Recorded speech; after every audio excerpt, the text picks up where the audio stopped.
lawyer or a liar, because you know, from where Honorable Tienda comes from, you can never distinguish when someone is talking about lawyers and liars. And there's a famous movie, Honorable Speaker, called Liar Liar, that was about lawyers. So I have no intention, Honorable Speaker, for the record to become a liar, nor do I intend to become a lawyer. But Honorable Speaker, I think I have taken judicial and parliamentary notice of the court orders, Honorable Speaker. But the point I had made was that, one, there is no injunctive order against Parliament. The injunctive order is on those who are charged with the responsibility of deployment. And the court order dated 24th October or 23rd October is quite clear that those who deploy are the ones who are debarred from deployment. Parliament, Honorable Speaker, does not and has no capacity to deploy anybody other than deploying the Honorable Tiende Amolo on a trip to Rarieda, or deploy him on a trip to Mombasa or a trip to Turkey for other things, Honorable Speaker. Honorable members, having listened to the various members, I think the two matters that are in contention is the interpretation of Standing Order 89, which talks about that no matter shall be discussed if a matter is sub judice. When a matter is sub judice, it doesn't mean just that by the mere fact that the matter has been filed makes it sub judice. Sub judice is when you discuss the merits and demerits of the case before the court. That is not what is happening here in the House. The House is just charged with the responsibility as set out in Article 247 and 8 of our Constitution, which says that the Council may, with the approval of Parliament, deploy national forces outside Kenya for regional or international peace support operations or for other support operations, and approve the deployment of foreign forces in Kenya. So Parliament, the National Assembly here is not being asked to approve, to deploy the forces. They are just being asked to approve. In any case, the matter raised by the leader of minority is premature because Parliament has not yet approved the deployment. The matter has just been tabled or is going to be tabled before Parliament for approval.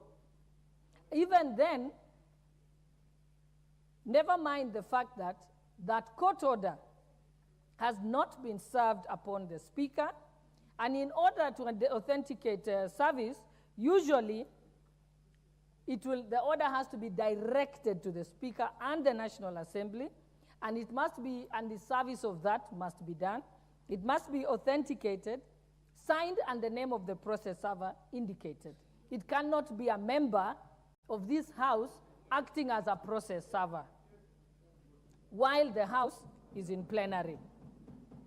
And if the court order quoted by the leader of minority is to be believed, it says, as he read, that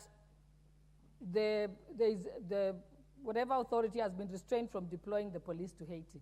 The National Assembly has no such power of deploying any foreign sources.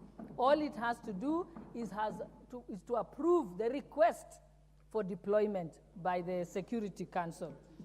And therefore, I will therefore, with all that said, I will exercise the powers of the Speaker under Article or Standing Order 89(5),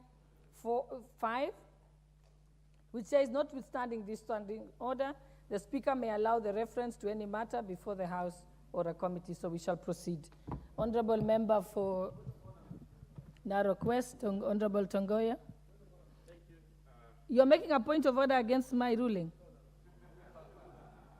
That is not in order. So let's wait for the matter to proceed, because now it's closed. Then you can raise it at debate. Honorable Sunguli, you have an opportunity at debate. There is nothing before the House as we speak. Proceed. Thank you so much, Madam Speaker, for that Solomonic ruling. Madam Speaker, where is that?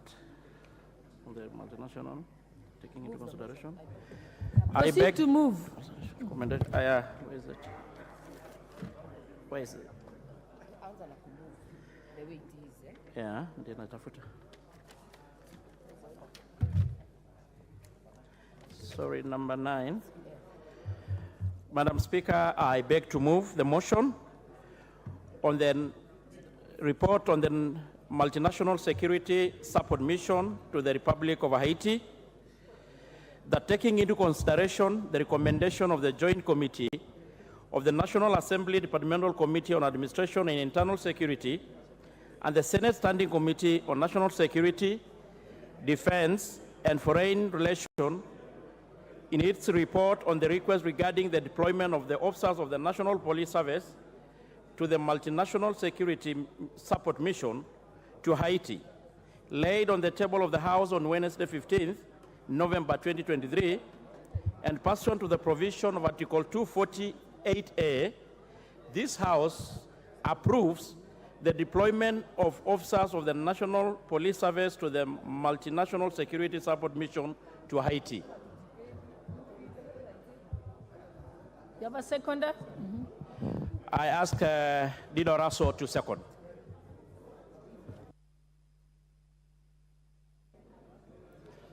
Thank you very much, Honorable Speaker. Honorable Speaker, I beg to second. And I want to associate myself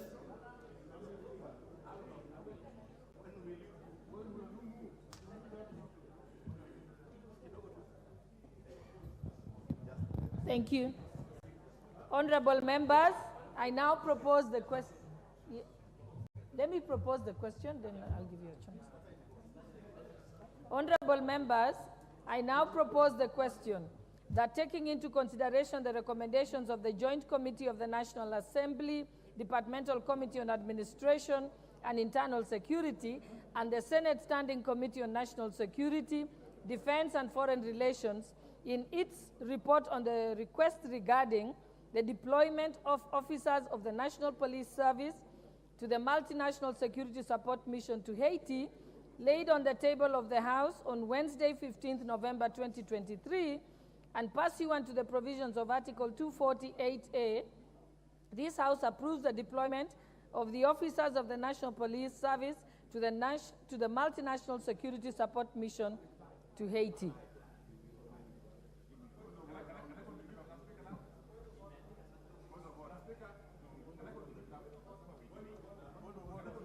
Yes, your point of order, Honorable Vandai.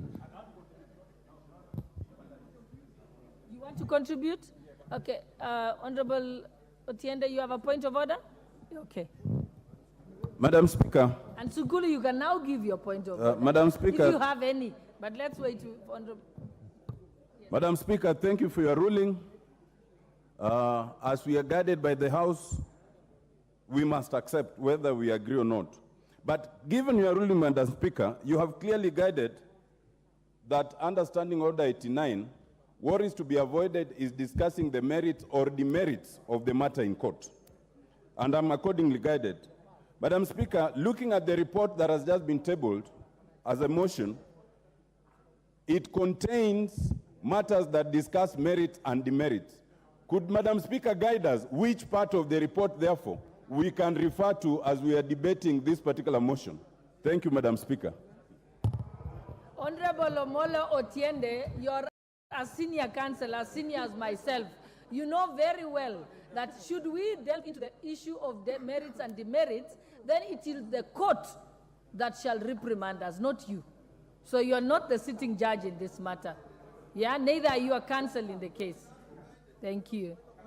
Honorable Sunkuli, your point of order now is Speaker, mature today enough. you are not very kind to me, but I accept. Now, I'm asking, unfortunately, my point of order is more or less the same as Honorable Otiende's, but to put it in my different language, I personally respect your ruling. But could you give further guidance, Madam Speaker, on the merits of the case? The question of the merits of the case, because if the rule is against the merits, I think it would be good for members not to delve into the merits of the matter. So could you give us guidance on what the merits of the case are? Okay, Honorable Sunkuli, you missed an important part of my ruling. I said that this House has not been served with a court order, and therefore we cannot know what the order directed. When that comes, there shall be sufficient time to do that. But for now, we are proceeding as usual with the matter. So, Honorable Ruku, what's your point of order? Madam Speaker, I listened carefully to the chairman of Joint Committee on National Assembly, and I didn't hear him moving the motion. I don't know whether this motion is proper on the floor of the House or not. Thank you, Madam Speaker. Yeah, he moved the motion because he moved the motion as indicated in the order paper. Unless you wanted him to go further and make an explanation, which is optional. Yes, Leader of Minority. Madam Speaker, thank you very much. And I wish to now contribute to this motion following your ruling and guidance. Madam Speaker, I want to start on the premise that the National Police Service does not fall within the ambit of what is provided for under Article 240, sub-Article 8 of the Constitution. And I'll explain why. Madam Speaker. Madam Speaker, Article 240. Honorable Tongoya and Leader of Majority, I'm addressing very weighty issues that will require that people listen. Honorable members, if you may listen to me. Okay, Honorable Leader of Minority, start again because I didn't hear you. Yes. I was saying that Article 248, Article 240, sub-Article 8, that we seem to be hiding behind in purporting to process this deployment of the police service to Haiti simply talks about deployment of national forces outside Kenya. Outside Kenya. National forces. Madam Speaker, if you go to Article 241, Article 241 of the Constitution, you will find that there are established the Kenya Defense Forces. Article 241 of the Constitution provides for the establishment of the Kenya Defense Forces. And it goes further to list those forces as consisting of the Kenya Army, the Kenya Air Force, the Kenya Navy, and basically those three. It simply talks of the three arms of the Kenya Defense Forces as what constitute the defense forces. Nothing could have been easier if the drafters of this constitution had intended to include the National Police Service as part of the forces. To say so explicitly under Article 240, sub-Article 8 of the Constitution. Madam Speaker, we cannot afford to do what we are trying to do currently, of circumventing the Constitution and the law. In fact, the National Police Service, as established under Article 243 and 245 of the Constitution, is under the command of the Inspector General of Police. It is not under the command of the President or any other person. the commander-in-chief of the Kenya Defense Forces is not the commander of the National Police Service. That is my submission. And you can challenge me. So it was not the intention of the makers of our constitution. And Honorable Otinda Molo is here. He will help us. Because he was a member of the committee of experts that drafted our constitution. It was not the intention of the draft of the constitution, nor was it the intention of Kenyans when they promulgated this constitution. So you seem to have a point of order? Yes. Okay, you'll come after leader. Thank you, Honorable Speaker. You know, the leader of minority has asked us to challenge him. And Honorable Speaker, it's also good to state matters of fact in line with our standing orders. Honorable Speaker, the leader of minority is clearly misreading and misinterpreting the Constitution, because if you read Article 248 of the Constitution that provides that the National Security Council, with the approval of Parliament, which is the basis of this motion, Honorable Speaker, may deploy the national forces of Kenya for regional and international peace support operations or other support operations. Honorable Speaker, if you read Article 242, the Constitution of the Security Council, the Council consists of, amongst others, and I'll go straight to I, the Inspector General of the National Police Service. And therefore, you cannot argue that the National Security Council, or that is involved with the deployment of forces and request with the approval of Parliament, does not constitute the National Police Service. Because it is right there in the Constitution, Honorable Speaker, 242H, I, Honorable Speaker, including the National Intelligence Service, for that matter. So even if you were to deploy National Intelligence Service officers, that is part of the National Security Council. Speaker, how I wish my colleague did not interrupt me. Because he has clearly not added any value to the debate. He has assisted you. Because if you look at the composition of the National Security Council, it also has civilians in it, including the Cabinet Secretary for Foreign Affairs. So are you saying Foreign Affairs staff are members of the Defense Forces? Are you saying we can deploy Foreign Affairs staffers, Ministry of Foreign Affairs staffers to Haiti to maintain security? It doesn't add. It doesn't follow.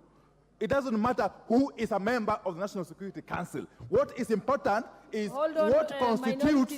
What constitutes a point of order. I'll still give you time. Don't worry. You have sufficient time, and we shall add you a minute or so for the interruption. Honorable Russo. Thank you very much, Honorable Speaker. Honorable Speaker, I stand under Standing Order number 91. I think from the floor of this House, the leader of minority should not mislead the nation and this House. For him to stand there and purport that the president is not the commander of the National Police Service, then the word commander-in-chief simply means that all those who are armed, whether the Kenya Defense Forces, the National Police Service, the Prison Service, actually come under the President of the Republic of Kenya. That is what he has been given, or she, by the Constitution. Honorable Speaker, it is okay for the leader of minority to make a statement, but let him not be allowed to mislead the House and the nation. Thank you. Proceed. Now you have been properly guided. Anyway, you know, in this world, wonders will never cease.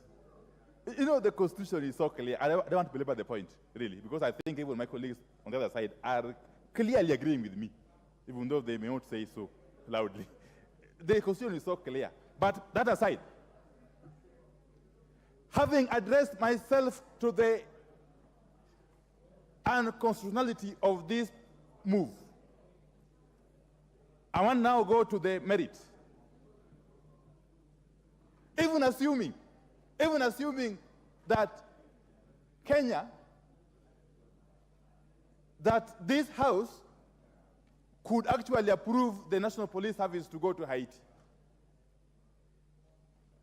If you go to National Police Service Act,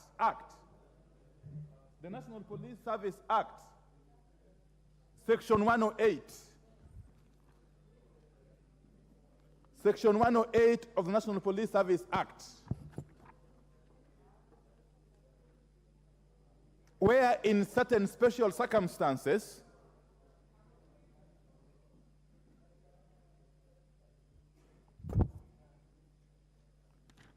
let me just go to the specific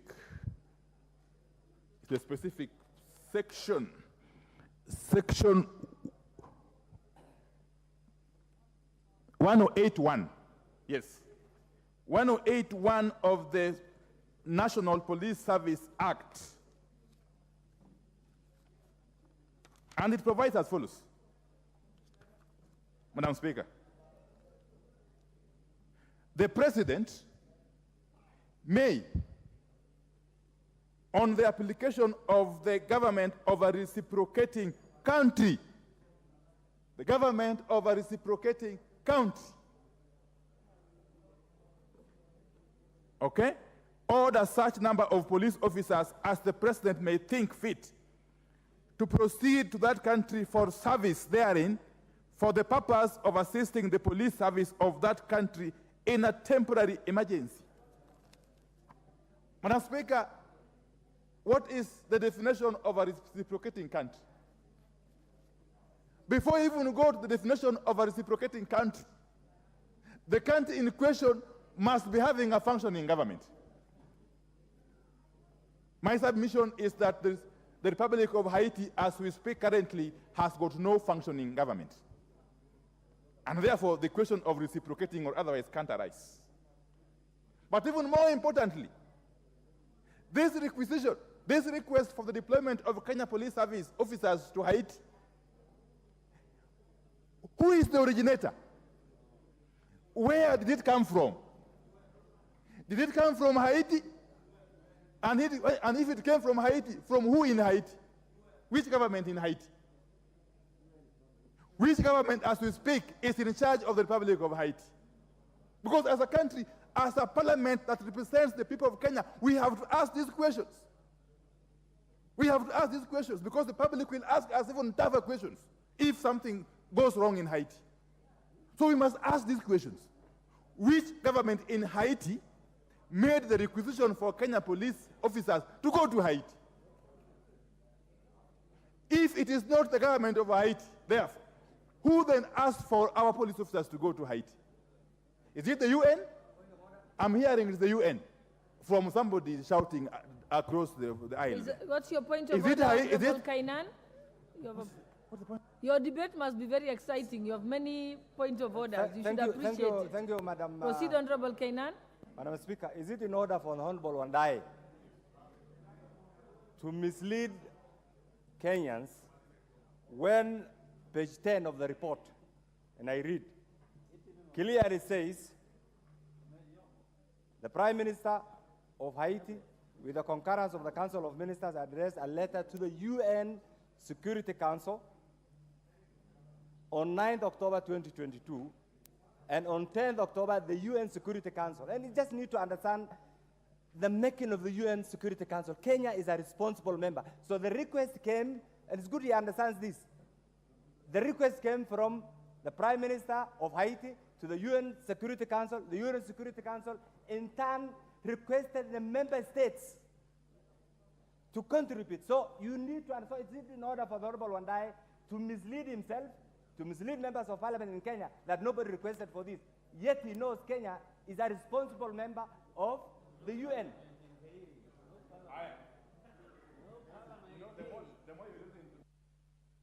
The more you listen to these colleagues of mine, the more you get actually amused. Madam Speaker, if it is the case that the request for the Kenyan government to deploy its police officers to Haiti came from the UN, can we have a look at the UN Security Council resolution that authorized this deployment? Does it make mention of Kenya, even for a moment? Does the UN Security Resolution authorizing this deployment make mention of Kenya? It does not. That is my submission. And therefore, we are basically getting into some kind of misadventure for reasons which are not known to the rest of us. The reasons could be known to a few people who are in the executive. But we want to tell you that you cannot use our Kenyan. No, please kindly give him another 5 minutes because he was interrupted severally. You cannot use our police women and men as guinea pigs at the altar of rent seeking. Because we know for sure that the motivation for this misadventure is money. Is money. People want to use our hapless police officers as guinea pigs in their bid to get cheap money. If you are sure that our Kenyan police officers are going to be safe in Haiti, first of all, start by taking there your child or brother, or go there yourself. Go there yourself. And then they tell us, Madam Speaker, that you see, oh, the reason why Kenyan is leading this mission is because Kenyan people have got the same skin complexion as the Haitians. Are Kenyans the only black people in this part of the world? Are we short of black people in that part of the world? If you go to the Caribbeans, the whole of South America, indeed even some parts of North America, don't we have black people? Are we the only black people in this world, us and Haitians? What kind of nonsense is this? Very parliamentary. Because you cannot lead us to indulge in an illegality at the altar of rent seeking. And therefore, with those very many remarks, and to allow my colleagues to equally contribute, I reject in toto this ill-advised motion. This very ill-advised motion, I reject it in toto. And I want to appeal to my colleagues from both sides of the political divide to equally reject this motion, if only to save our country and the future of our children and our grandchildren. Thank you, Madam Speaker. I oppose. Dion, you have a point of order? Oh, yes, proceed. Thank you, Honorable Speaker. Honorable Speaker, I rise to support this motion for the deployment of our National Police Service officers to Haiti to restore order. Honorable Speaker, allow me first to begin by... Honorable Nyikal, what is your point of order? Madam Speaker, my point of order is we have the body of we have the report, but with this report we do not have annexures. So we can't make references even to what people are saying, and the report as a whole has not been available. Is it possible to get those annexures so that we have a full report? And actually, the full report, this is an important debate, so we should have the full report as we discuss. Is it possible? Thank you. I direct that the clerk's desk ensures that you immediately get some copies to come within the House. You'll receive them in a few minutes. Honorable Nyikal, proceed, Leader of Majority. Thank you, Honorable Speaker. I had hoped you direct the Honorable Nyikal to the table room, up here, room 8, because there are adequate copies with annexures, and I have a report that was tabled with annexures. So if his PA photocopied without the annexures, you can ask them to download online. Honorable Speaker, I had said that I was rising to support this motion. Honorable Speaker, allow me to first disabuse a lot of misinformation that has been given by our colleague and my good friend, the Honorable Opio Wandai. And I heard him, Honorable Speaker, say that the UN Security Council resolution 2699 of 2023, that it does not even mention Kenya anywhere. And I'll draw him to page 23, actually the third page of the UN Security Council, and he will notice that taking note of the call made by the government of Kenya on September 21st, 2023, urging the United Nations to urgently deliver an appropriate framework to facilitate the deployment of a multinational security support as part of a holistic response to Haiti's challenges. calling in the Security Council. Therefore, and the whole document is replete with a mention of Kenya, even the Kenyan delegation that visited Haiti to assess the situation in Haiti and report back to the Security Council, Honorable Speaker. Therefore, Honorable Speaker, let me first disabuse that notion that the UN Security Council did not take cognizance of the role being taken by Kenya. Two, Honorable Speaker, is to note, and I think the leader of minority had not read the committee's report that was tabled yesterday, because yesterday I was with the leader of minority in somewhere in Stony Avi, deliberating on other matters of national importance, like the cost of living, Honorable Speaker. And therefore, he may have missed the tabling of the report, and because the report here, I will again share this report with the leader of minority, because Kenya is deploying our officers as part of this MSS team, the Multinational Security Support Mission. And Honorable Speaker, other countries, if you just go to the report, and I just want to be very brief and draw reference to the report, that the Kenya is to lead the nation, is a lead nation for the MSS mission to Haiti, which includes, because the leader of minority was asking emotionally, are we the only Africans? Are we only black people? Us and Haiti. And this report that is before, I'm sure it is there in his office even, because his PA is a very diligent officer, says this mission includes Senegal. Senegalese are Africans. They are black people, like you and me. Burundi. Burundians are Bantus, like myself and you, although you are half Nilot, half Bantu.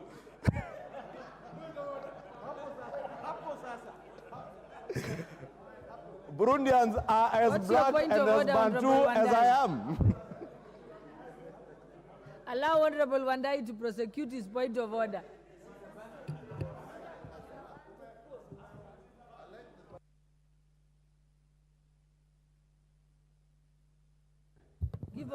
Madam Speaker, I just want to ask you if it is in order for the Honorable Majority Leader to turn this debate into a debate on the person of the Leader of Minority.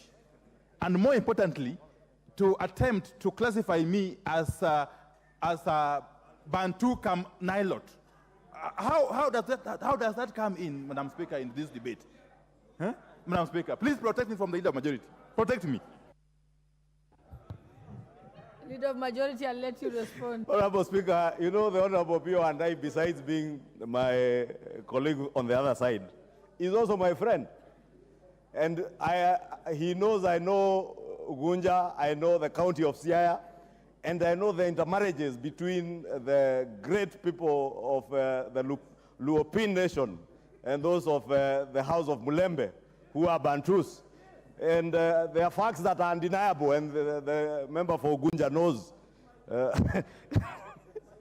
Honorable Speaker, protect the Honorable Minority Leader from those who are now claiming that he's their cousin. But I was saying, Honorable Speaker, Burundians are as black as the Honorable Pio and myself are, and the Africans and black people.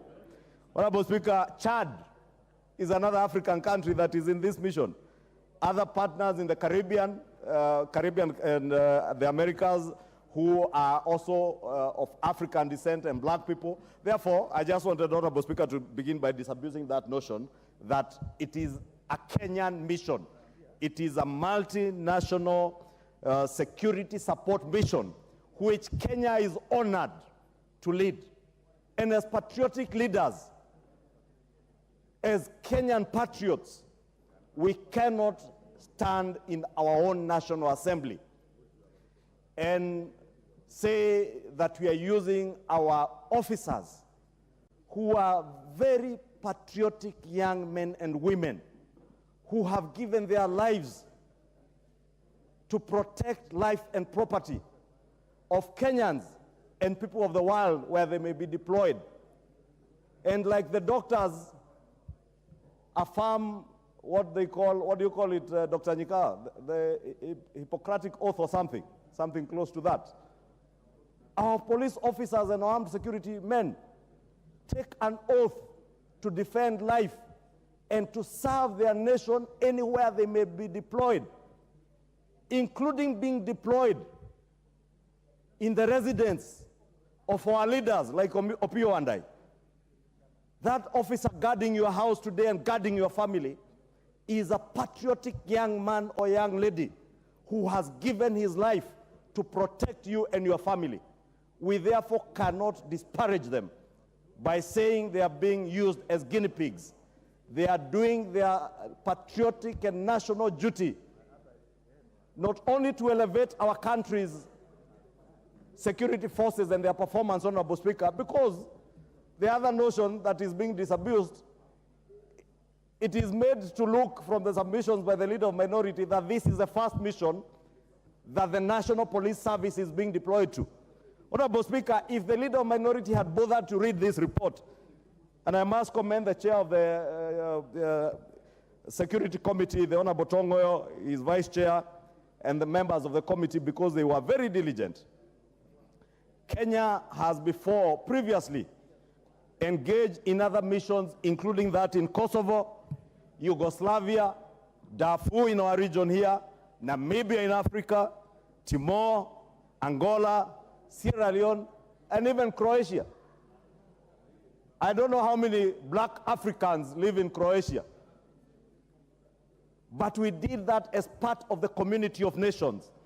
And the deployment, Honorable Speaker, the proposed deployment that we are being asked to approve is anchored on our responsibilities, or the responsibility of Kenya as a UN member state and as part of that global community of nations.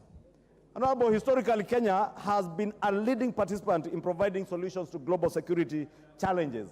We indeed, as leaders, should feel honored as a country that our country has been called up by the UN Security Council and other nations of the world to serve in restoring security and restoring the dignity of other human beings, whether they are black people or not. And that's why I said Croatians are not black people. They are not Africans. But we have participated in missions to secure their country, to make it and restore the dignity of the people of Croatia and other areas, including other African countries, Honorable Speaker. Honorable Speaker, the other issue that has been raised, Honorable Speaker, which I would want to respond to, is the National Police Service part of our national security organs, Honorable Speaker? And Honorable Speaker, if you read Article 239, because it is one thing, Honorable Speaker, for the Honorable Pio and I being a lawyer, and I'm not a lawyer, Honorable Speaker, and I have asserted I am not a lawyer, and I have no desire of... Allow the majority leader another 3 minutes to finish. Honorable Speaker, I was saying I have no desire of ever becoming a liar. Therefore, because lawyers, Honorable Speaker, are always intent on reading the law in the way it favors them, because that is what they do as liars. Therefore, Honorable Speaker, because I'm not a liar, Honorable Speaker, I read the Constitution as an accountant who is able to read good English, interpret the Constitution as it is. Article 239 is not read in... Point of order. Honorable Kajwang, TJ Kajwang. CJ Kajwang. Madam Speaker, of course the majority leader wants to have some very humorous opportunity in the House to make this debate lively. But Honorable Speaker, majority leader is calling us lawyers liars, and is calling you, who is on the seat of the Speaker, a great lady of this country, that all that you have done all your career is to be a liar, and is facing you eyeball to eyeball and calling you a liar in the National Assembly. Well, Otiende and I, we are small people in this society. But Madam Speaker, you of all the people, you are a liar. Madam Speaker, is he in order to call us lawyers who have struggled our horse years and practiced more than 30 years in this country, that we are just but liars? Honorable Leader of Majority, I hope to God you are not calling me a liar, but what I heard was that you were saying liar or lawyers. Please confirm that you're not calling the lawyers in the House liars. Clarify. You know, Honorable Speaker, I have tremendous respect for liars. And our pronunciation, Honorable Speaker, the other day I was having tea with my good friend, the Honorable TJ Kajwang. And the Honorable TJ Kajwang spoke to me about a sip. And I was wondering, what sip? And because we were sipping tea, Honorable Speaker, only to come to learn he was speaking about the ship that had deployed the oil in Mombasa. Therefore, our pronunciation, Honorable Speaker, based on where we come from, varies. And the Honorable TJ Kajwang should forgive me, because where I come from, LRW, where you have W and Y, we have that difficulty. So I have the advocates of this country, let me use the word advocates.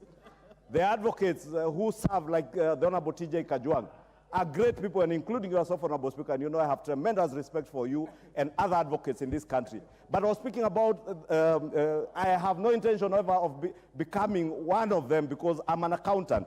And I'm able to read, because going back to my point, I'm able to read the Constitution and interpret it, because the Constitution is not written in a lot of legalese, it's plain English.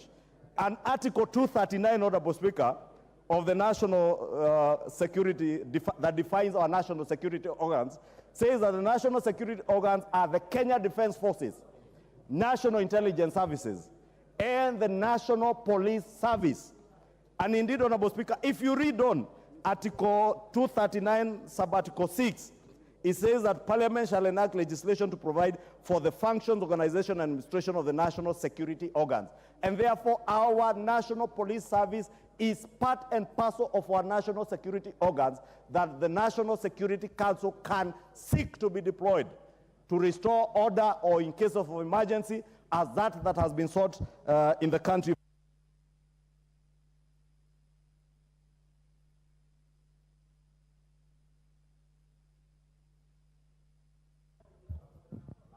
The Honorable Member for Kisumu West, Honorable Rosa Buyu.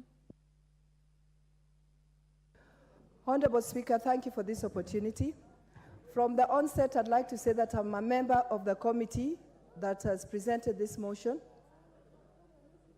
Madam Speaker, unfortunately, in the final stages, when this report was being written, I had to dash to my constituency, and therefore was not able to be present to append my signature as a dissenting voice to this report.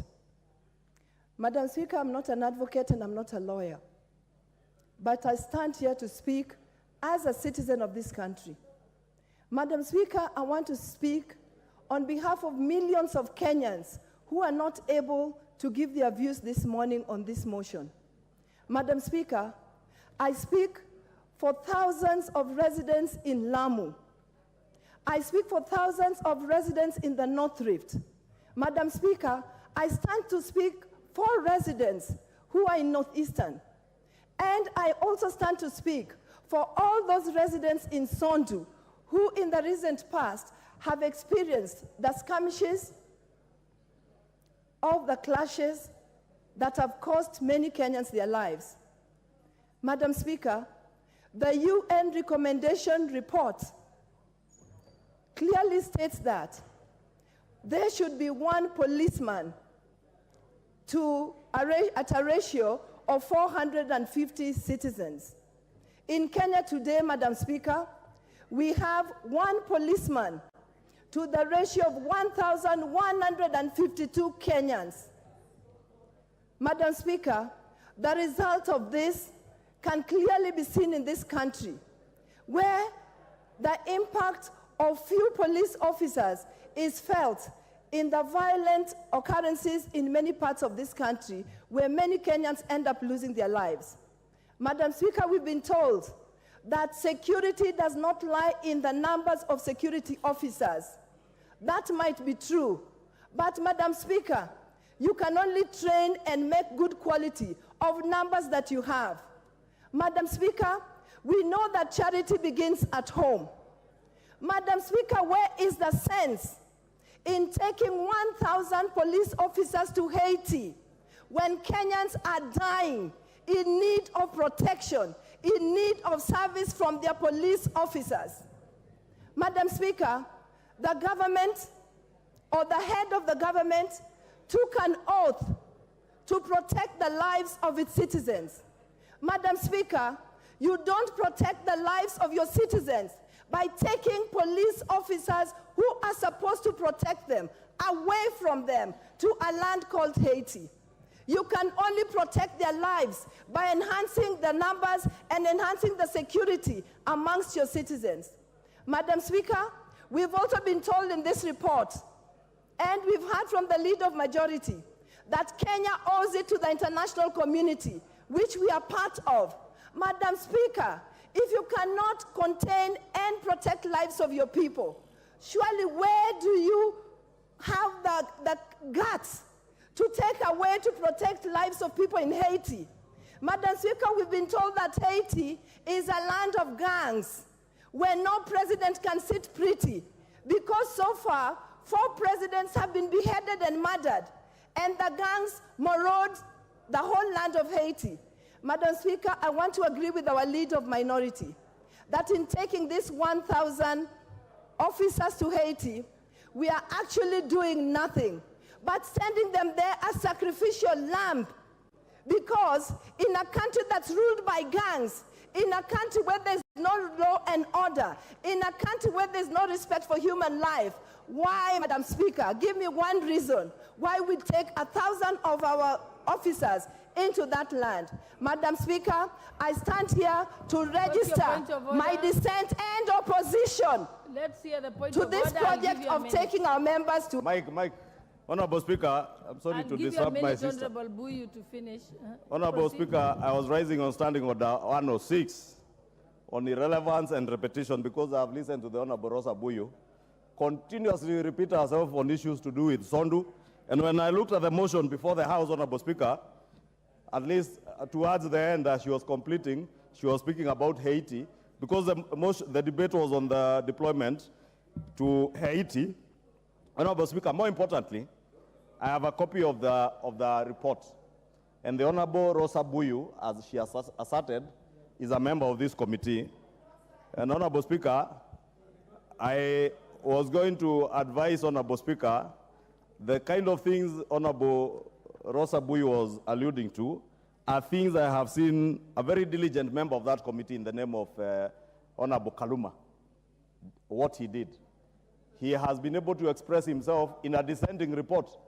The Honorable Rosa Buyu, I'm told, never even attended the committee sittings to benefit from, and the minutes are there, Honorable Speaker. I'm not just speaking to things I do not know, because minutes of the committee are in the report.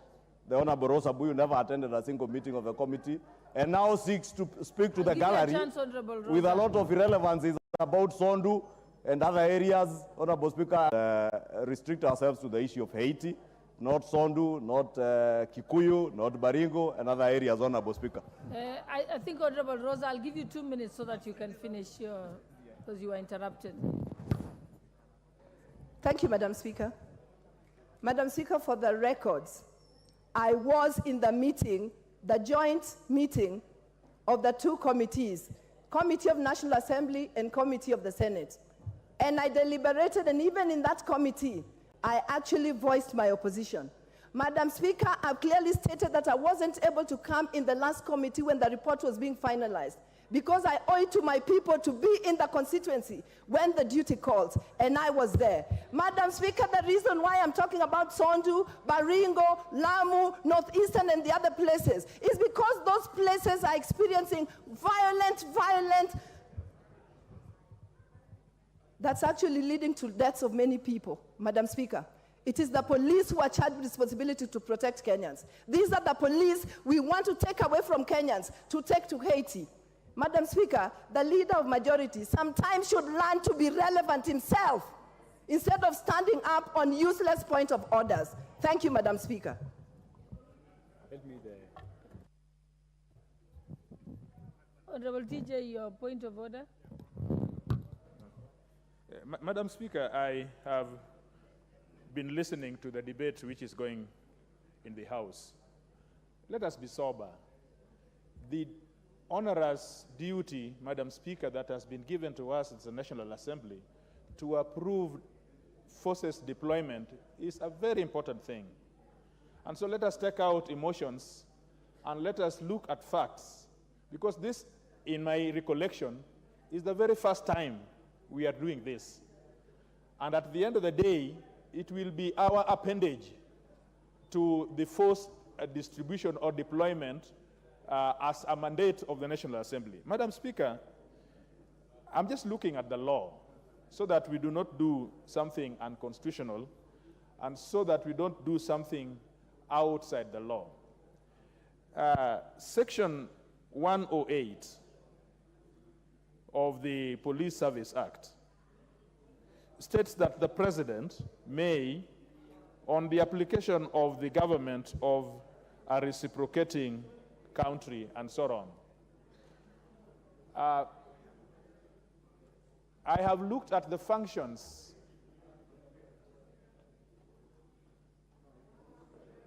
Madam Speaker, I've looked at the functions of the police service, and I have looked through all the functions that are given to the Inspector General, except for 108, the only section in which the President may send police service is section 108.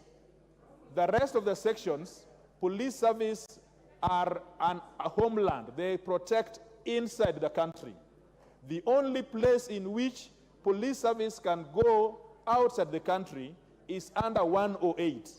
And under 108, it begins by saying the President can do that, but in a reciprocating country. Madam Speaker, I would want the chair to express itself to apply its mind to whether Haiti is a reciprocating country. Whether Haiti is a reciprocating country. Because if it is not a reciprocating country, over all the things we have said, police service is supposed to help us internally, not outside. And the authority given by the law is only the authority to reciprocating countries.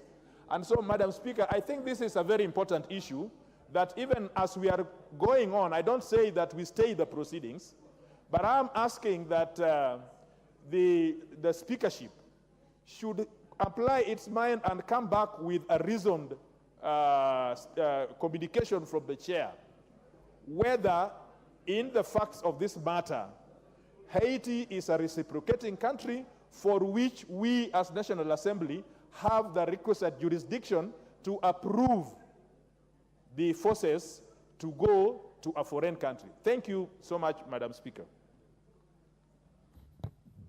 The Honorable Member for Kamkunji, Honorable Yusuf.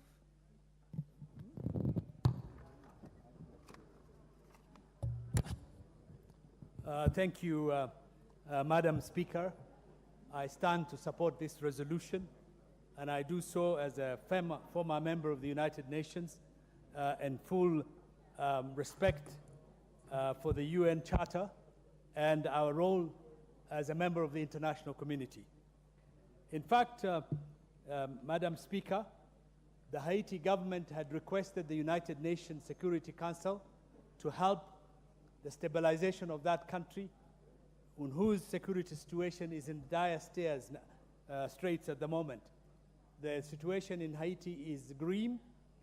Law and order has collapsed, and the people of Haiti and the government of Haiti need support. And as a result of that, the UN Security Council, which was passed on the 2nd of October 2023, which approved the deployment of UN troops and UN police to stabilize the situation in Haiti. And every UN resolution has, which deploys peacekeeping has a police component. Under Chapter 6 and Chapter 7 of the UN Charter, the UN has the powers to deploy peacekeeping forces, peace enforcement forces, and that includes a police component, which in this particular case the Republic of Kenya has been asked, and at the request of the Haitian government, and at the request of the United Nations, we are now obliged to deploy a police force to Haiti. We are not an island, Madam Speaker. We don't live in an isolated world. We are part of the international community, and Haiti is not an isolated country for us. Haitians are of African descent, and Kenya, as a member of the African Union, fully supports not only the 55 African countries that are members of the African Union and also members of the United Nations, but all the countries with people of African descent, which includes the entire Caribbean nations, Brazil, and many other countries. And with the history of Haiti as it is, we've had a major interaction with the people and the leadership of Haiti over the years. From 1945, if you remember, when the Pan-African Conference was held in Manchester in the UK, the 5th Pan-African Conference, Jomo Kenyatta, who became our president, attended that. We also had a Haitian delegation. We had a large number of Caribbean delegation, including CLR James, William Dubois. So we have always been part of the Pan-African movement, of which at Haiti, as an important country, is an integral part. We are not, this is not the first time we are deploying internationally, Madam Speaker. There's a lot of commotion here. Can you, Honorable Speaker, we cannot engage in a proper debate. we are having serious disruption from Korea here. I can. A very important member is... Your first time, Madam Speaker. Honorable Caroli, please do not address the member. You can only address the House through the chair. Thank you. Okay, proceed, Honorable. Madam Speaker, for the information of this House, this is not the first time Kenya has deployed internationally in peacekeeping operations. We have deployed more than 15 times. I personally remember serving in a number of peacekeeping missions. We deployed in East Timor. East Timor at that time did not have a government. The government had collapsed, and the United Nations deployed peacekeeping forces and ran that country until it became independent. And we had a police force.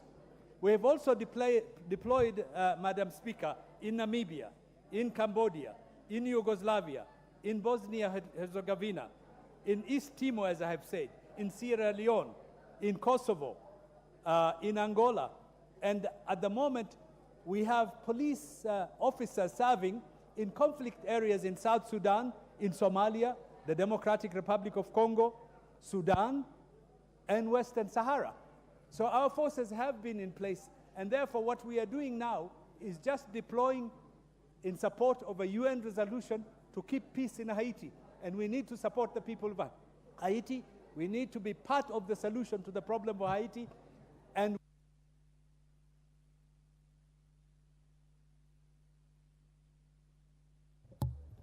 the Honorable Sarah Correre.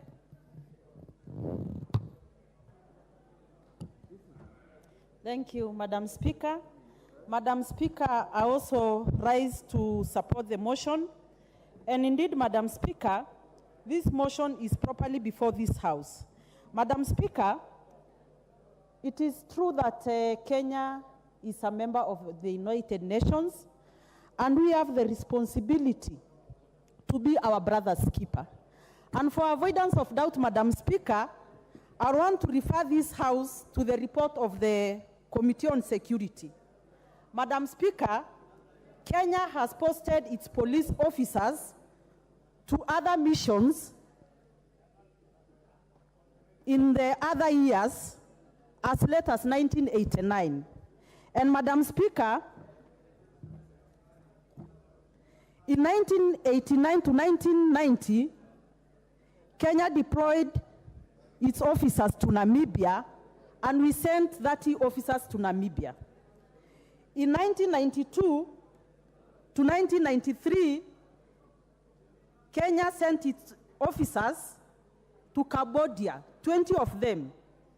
In 1992 to 1995, police officers were sent to the former Yugoslavia, 50 officers were sent there. In 1999, 1995 to 1996, Kenyan officers were sent to Bosnia, and 20 officers were sent there. In 1999 to 2002, we sent 40 officers to East Timor. In 1998, we sent police and civilian support to Croatia, and 20 officers were sent.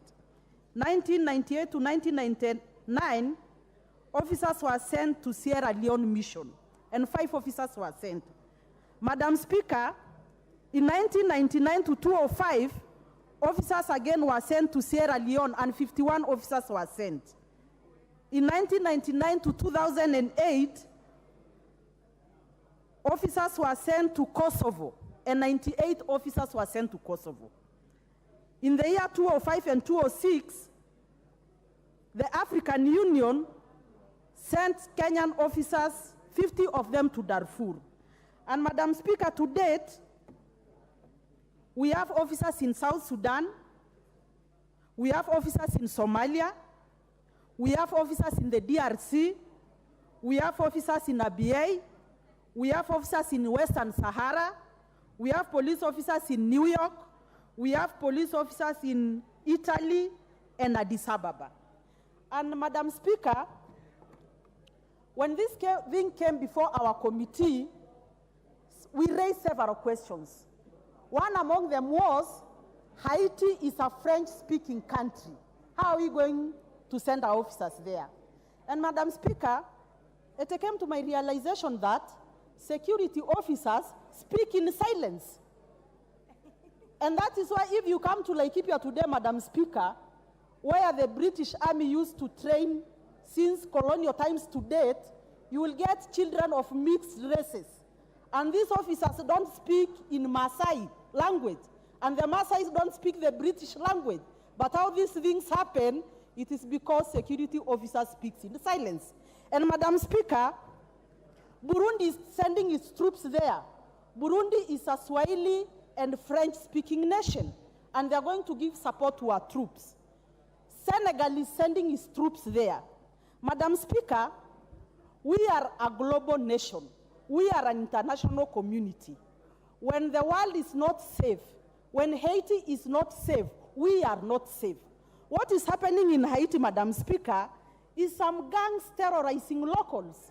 Women are raped, children are kicked out of their houses, and what our police is going to do is to give support to the Haitian police, to train them, to secure critical infrastructure.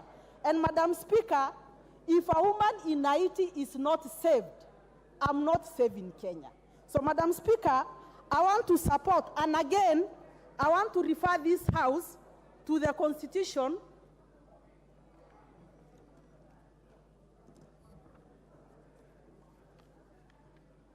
the National Police Act, Section 1081. And Madam Speaker, unless we are speaking in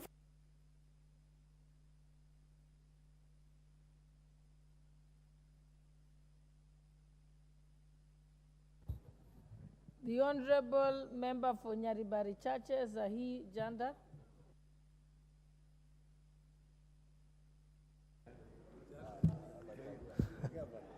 Thank you, Madam Speaker.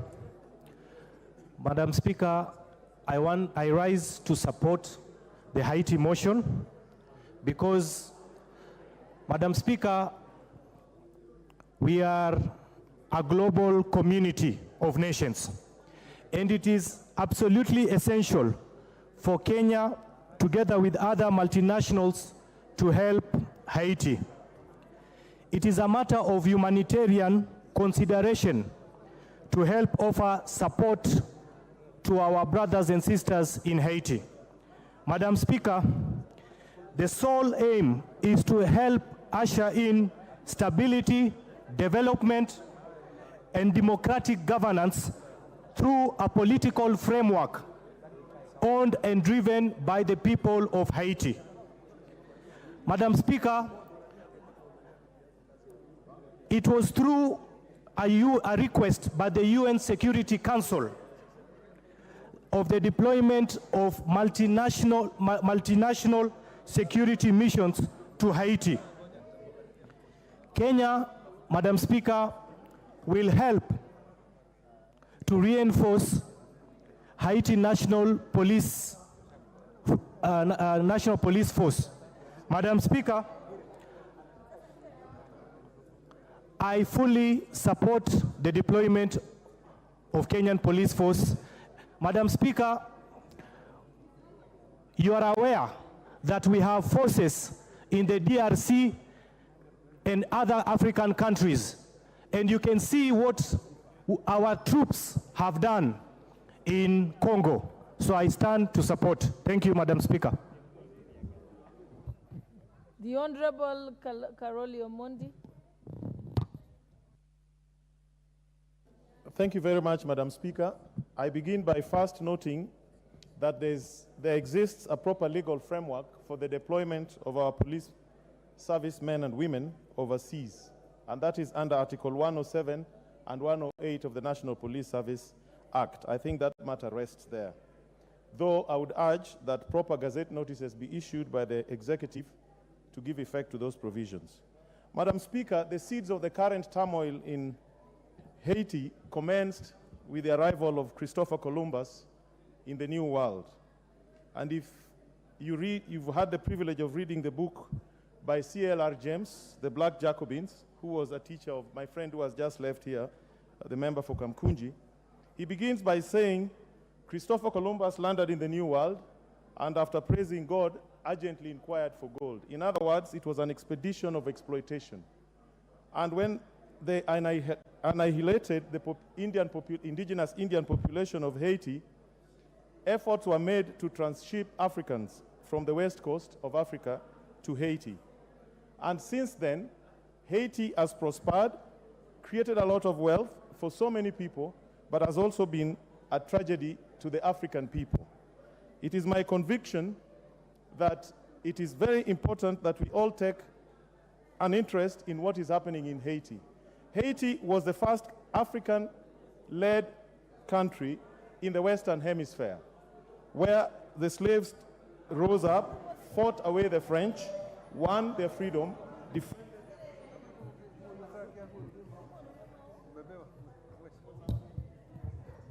The Honorable Member for Belgut.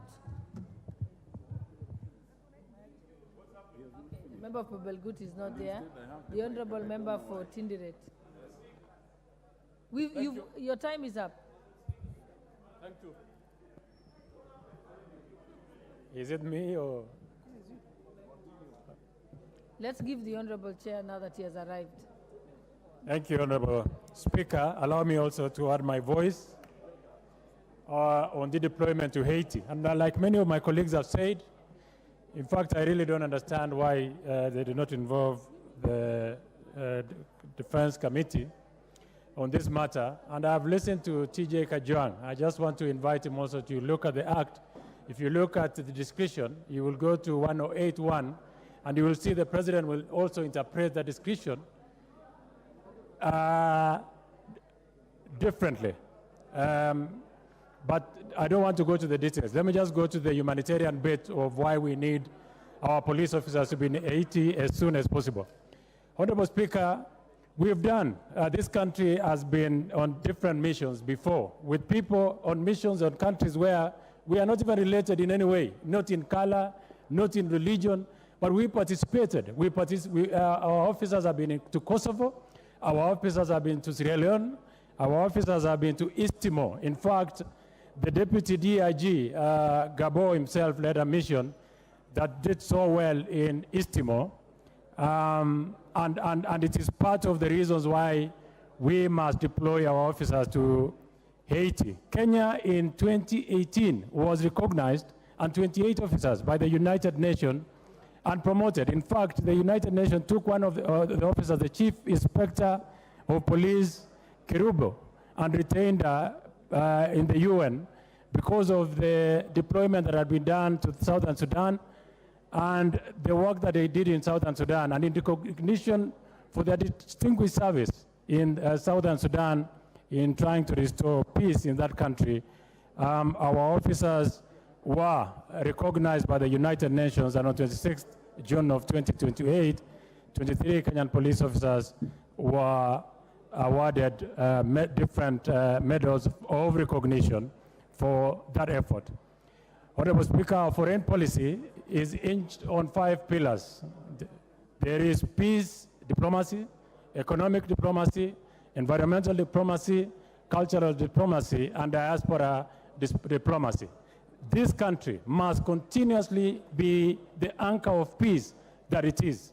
We must continuously engage in making sure that the regions that we've been asked or deployed, we as a country are able to participate in restoring peace within the region. Honorable Speaker, Kenya has done so well. We've like I did mention in the beginning of the week, shortly our officers from Somali who have restored relative calm will be on a drawdown coming back to the country.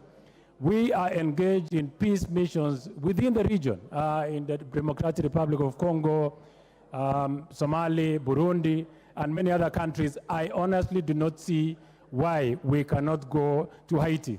The problem in Haiti, and we should also be very fair, Kenya, this is the gangs, and they are only in the capital of Haiti, that is Port-au-Prince. The gangs that Haiti is dealing with are about 200 gangs.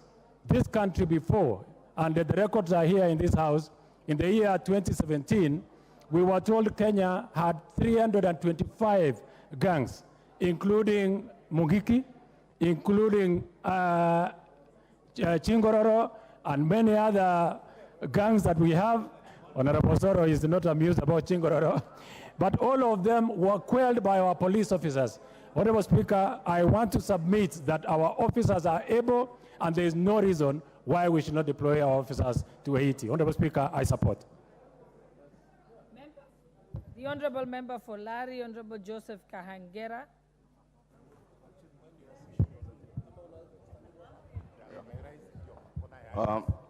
Thank you, Madam Speaker. I rise under Standing Order 95, considering that we have had many members who are supporting and those who are opposed, considering also that we have more important business before the House. Madam Speaker, I wish to ask that the mover be called to reply. It seems it's the mood of the House that I should...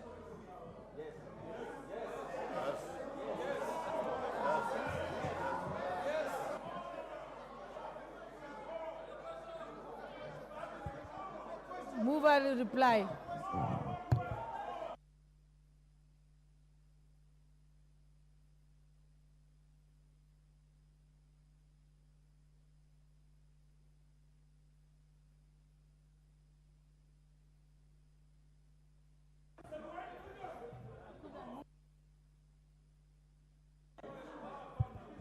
It seems it's the mood of the House.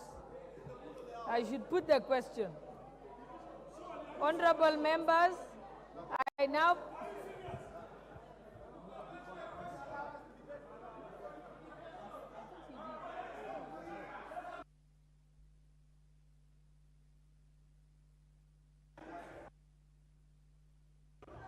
Honorable...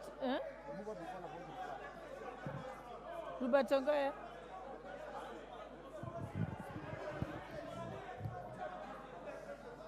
Honorable members, it's hard to decide, so we'll proceed with this first.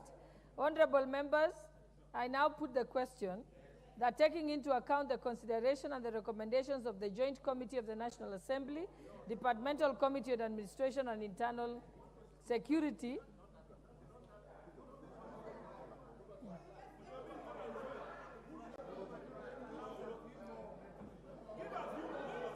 that the Joint Committee of the National Assembly, led by the Honorable Member of Tongoya as the chair, be called to reply.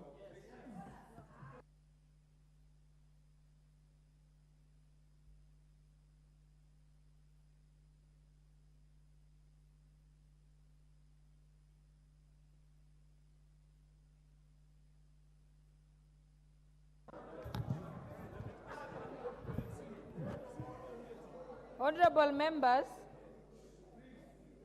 I now put the question that taking into consideration,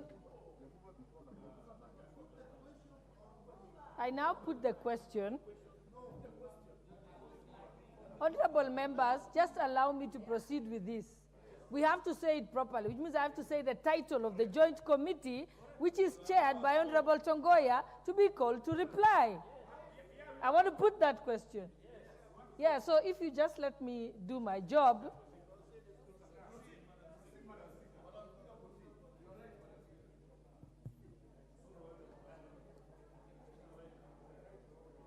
Honorable members, because there is a dispute as to whether we should put whether the mover should reply or not. Isn't that the question before the House? So I want to ask, yes, I want to ask whether the House is in agreement. You will have an opportunity to decide as the House whether the mover should be called to reply or not. Okay, Honorable member, when you finish making your altercation.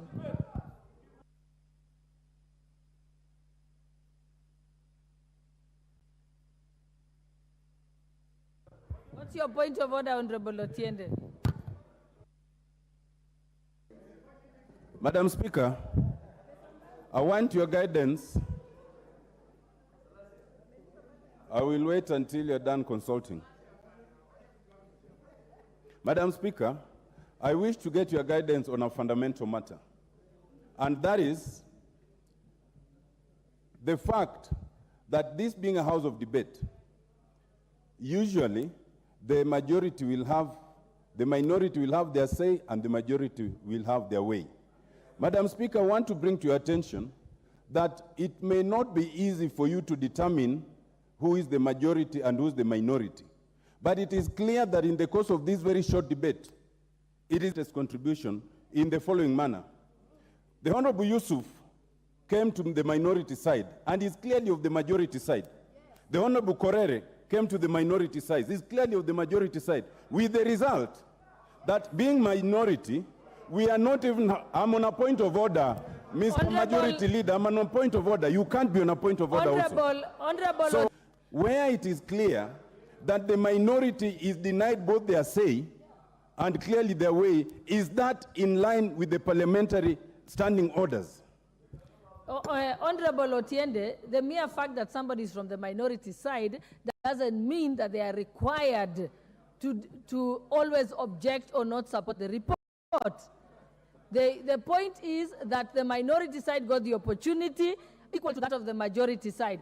If the members of the minority side decided to support the majority side, that is within the prerogative of those individual members. And honorable members, because there seems to be disagreement as to whether the mover should reply or not, I will put the question as to whether the mover should reply or not, and then you will have the chance to have your ayes and nays. Honorable members, I now put the question that the mover be called to reply. Will as many as of that opinion say aye? Aye. Will as many as of the contrary opinion say nay? The ayes have it.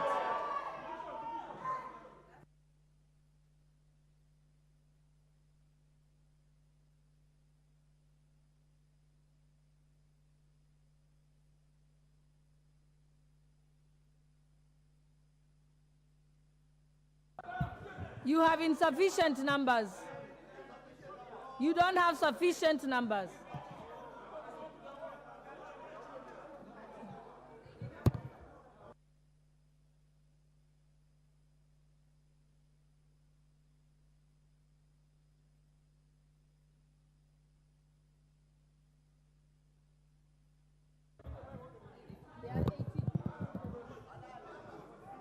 Okay, the numbers are not sufficient.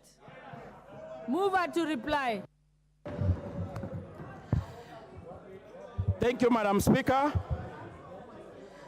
Madam Speaker, I want to take this opportunity to really thank members who contributed into this very important motion. And having keenly listened to all of them, it's true it's a very important matter. And I want to appreciate all of you who supported to send our very disciplined, professional, and competent officers to the country of Haiti to help bring peace to that country of our African descendant. Madam Speaker, I just want to highlight a few things. One, why Kenya was appointed as the lead nation. It's true, Madam Speaker, is on record that Kenya has previously participated in helping bringing peace to the world. And there are a few countries that we had mentioned, and mentioned by leader of majority and others who have spoken. What's your point of order, Honorable Osoro? Madam Speaker, protect me. Honorable Speaker, Honorable Mayo is acting disorderly in this house. She's tearing and throwing papers around while a member is making presentation, Honorable Speaker. I think it is quite in order for her to behave that way in the floor of the House. Tearing papers, you know, throwing papers all over, walking around and shouting. Honorable Catherine Omayo. Okay, I didn't see that, but I will get the cameras. We will have the cameras reviewed, and the matter she can be dealt with at a later time. Let us proceed, member for Narok. So, Madam Speaker, thank you so much. I've just mentioned that I want to outline a few things, Madam Speaker. One, the very fundamental question before us here is whether the procedure was followed. I want to confirm to the country and this House that the committee followed the due process of law to the letter. And it has been actually from the report, Madam Speaker, attached to the report, it indicated how we, from the Security Council, from the UN, coming to the CS, Internal Security and Administration, coming, Leader Kidogo, just a bit. So I want to confirm that we followed the due process to the letter, Madam Speaker. It is evidence, Madam Speaker, out of the 15 members of the committee, we had 14 or 13 approving the report and deployment of our officers, and only one minority report, Madam Speaker. Madam Speaker, it is true that Kenya has participated previously in several peace missions, and they had continuously done it with great distinction and honor. We are a proud country that we are known for many other things, and including also our officers to help bringing peace. Madam Speaker, there is one thing that I want just to bring it to the attention, that the period of deployment is 1 year, and it will be reviewed after nine months. Another thing of importance to mention, Madam Speaker, the cost. I know Kenyans are wondering and asking questions on who bears the cost. It is good to be on record, Madam Speaker, that the entire cost, 100%, will be bared and borne by the UN. Madam Speaker, I want to challenge and call those of us who had reservation to please, let's support our disciplined officers to go to the country of Haiti with our prayers and support, and we continue reclaiming our position as a country in the global stage.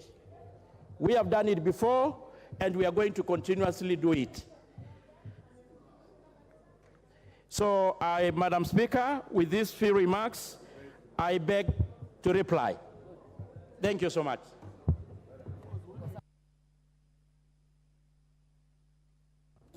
Honorable members, thank you. Honorable members, I now put the question that taking into consideration the recommendation of the Joint Committee of the National Assembly, Departmental Committee on Administration and Internal Security, and the Senate Standing Committee on the National Security, Defense, and Foreign Relations, in its report on the request regarding the deployment of officers of the National Police Service to the Multinational Security Support Mission to Haiti, laid on the table of this House on Wednesday, 15th November 2023, and pursuant to the provisions of Article 248A, this House approves the deployment of the officers of the National Police Service to the Multinational Security Support Mission to Haiti. Will as many as of that opinion say aye? Aye. Will as many as of the contrary opinion say nay? Nay. The ayes have it. Next order. Order number 10, report on the first supplementary estimates for the financial year 2023-2024.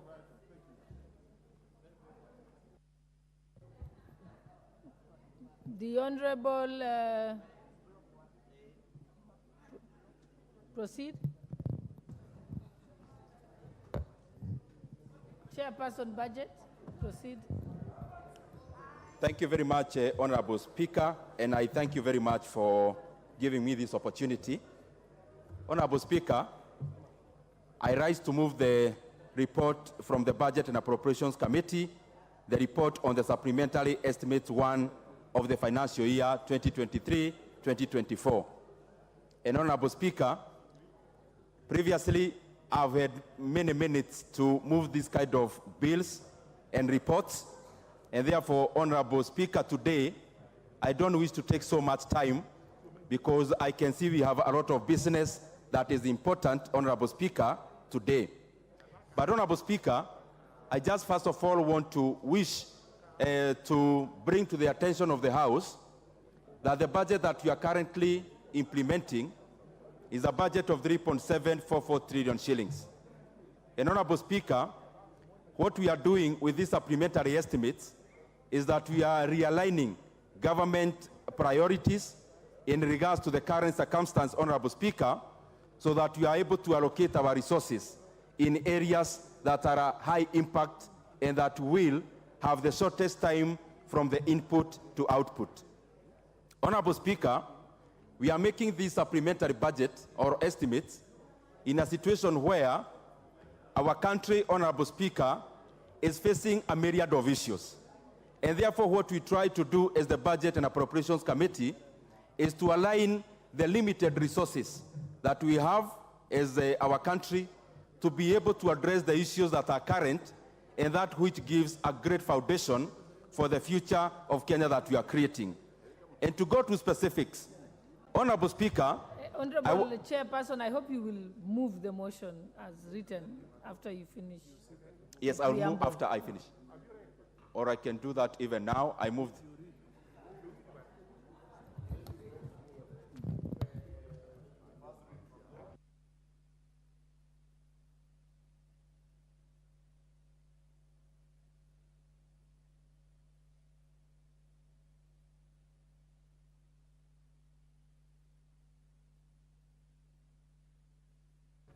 Honorable Speaker, I had wished to do this when I am concluding, but it's always better to do it earlier so that members can also get talking points from the essence of the order paper. Honorable Speaker, I wish that is the report on the first supplementary estimates for financial year 2023-2024.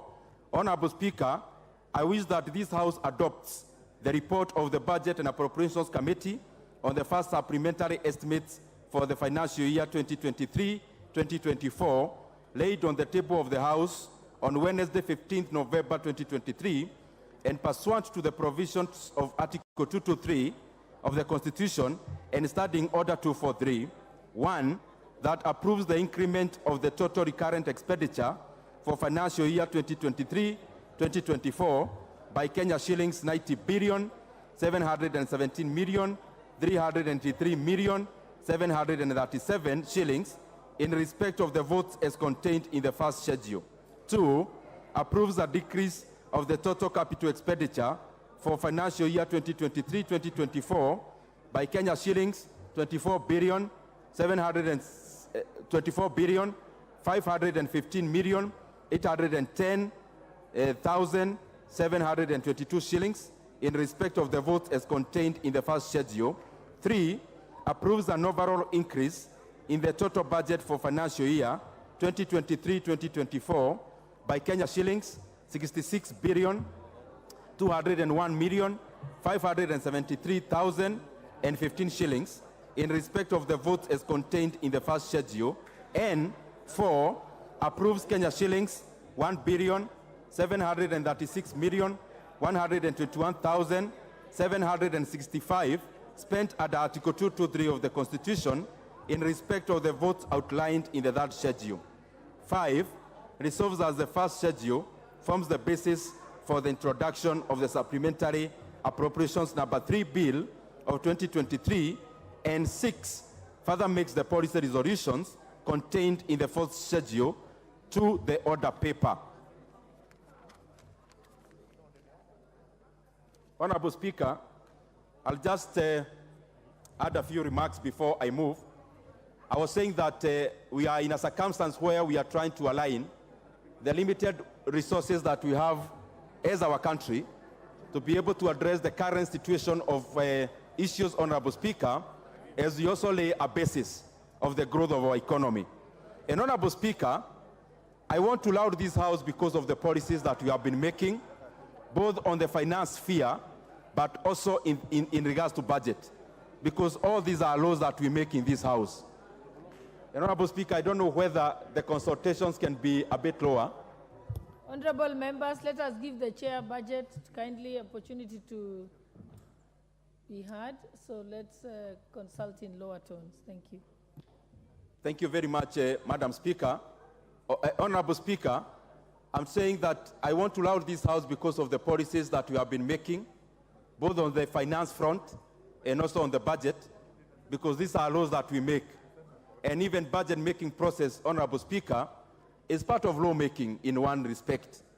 Honorable Speaker, I want to say that our country has had several issues that we are dealing with in regards to the economic growth, on the front of the macros, but also what I would call the economy of the pocket.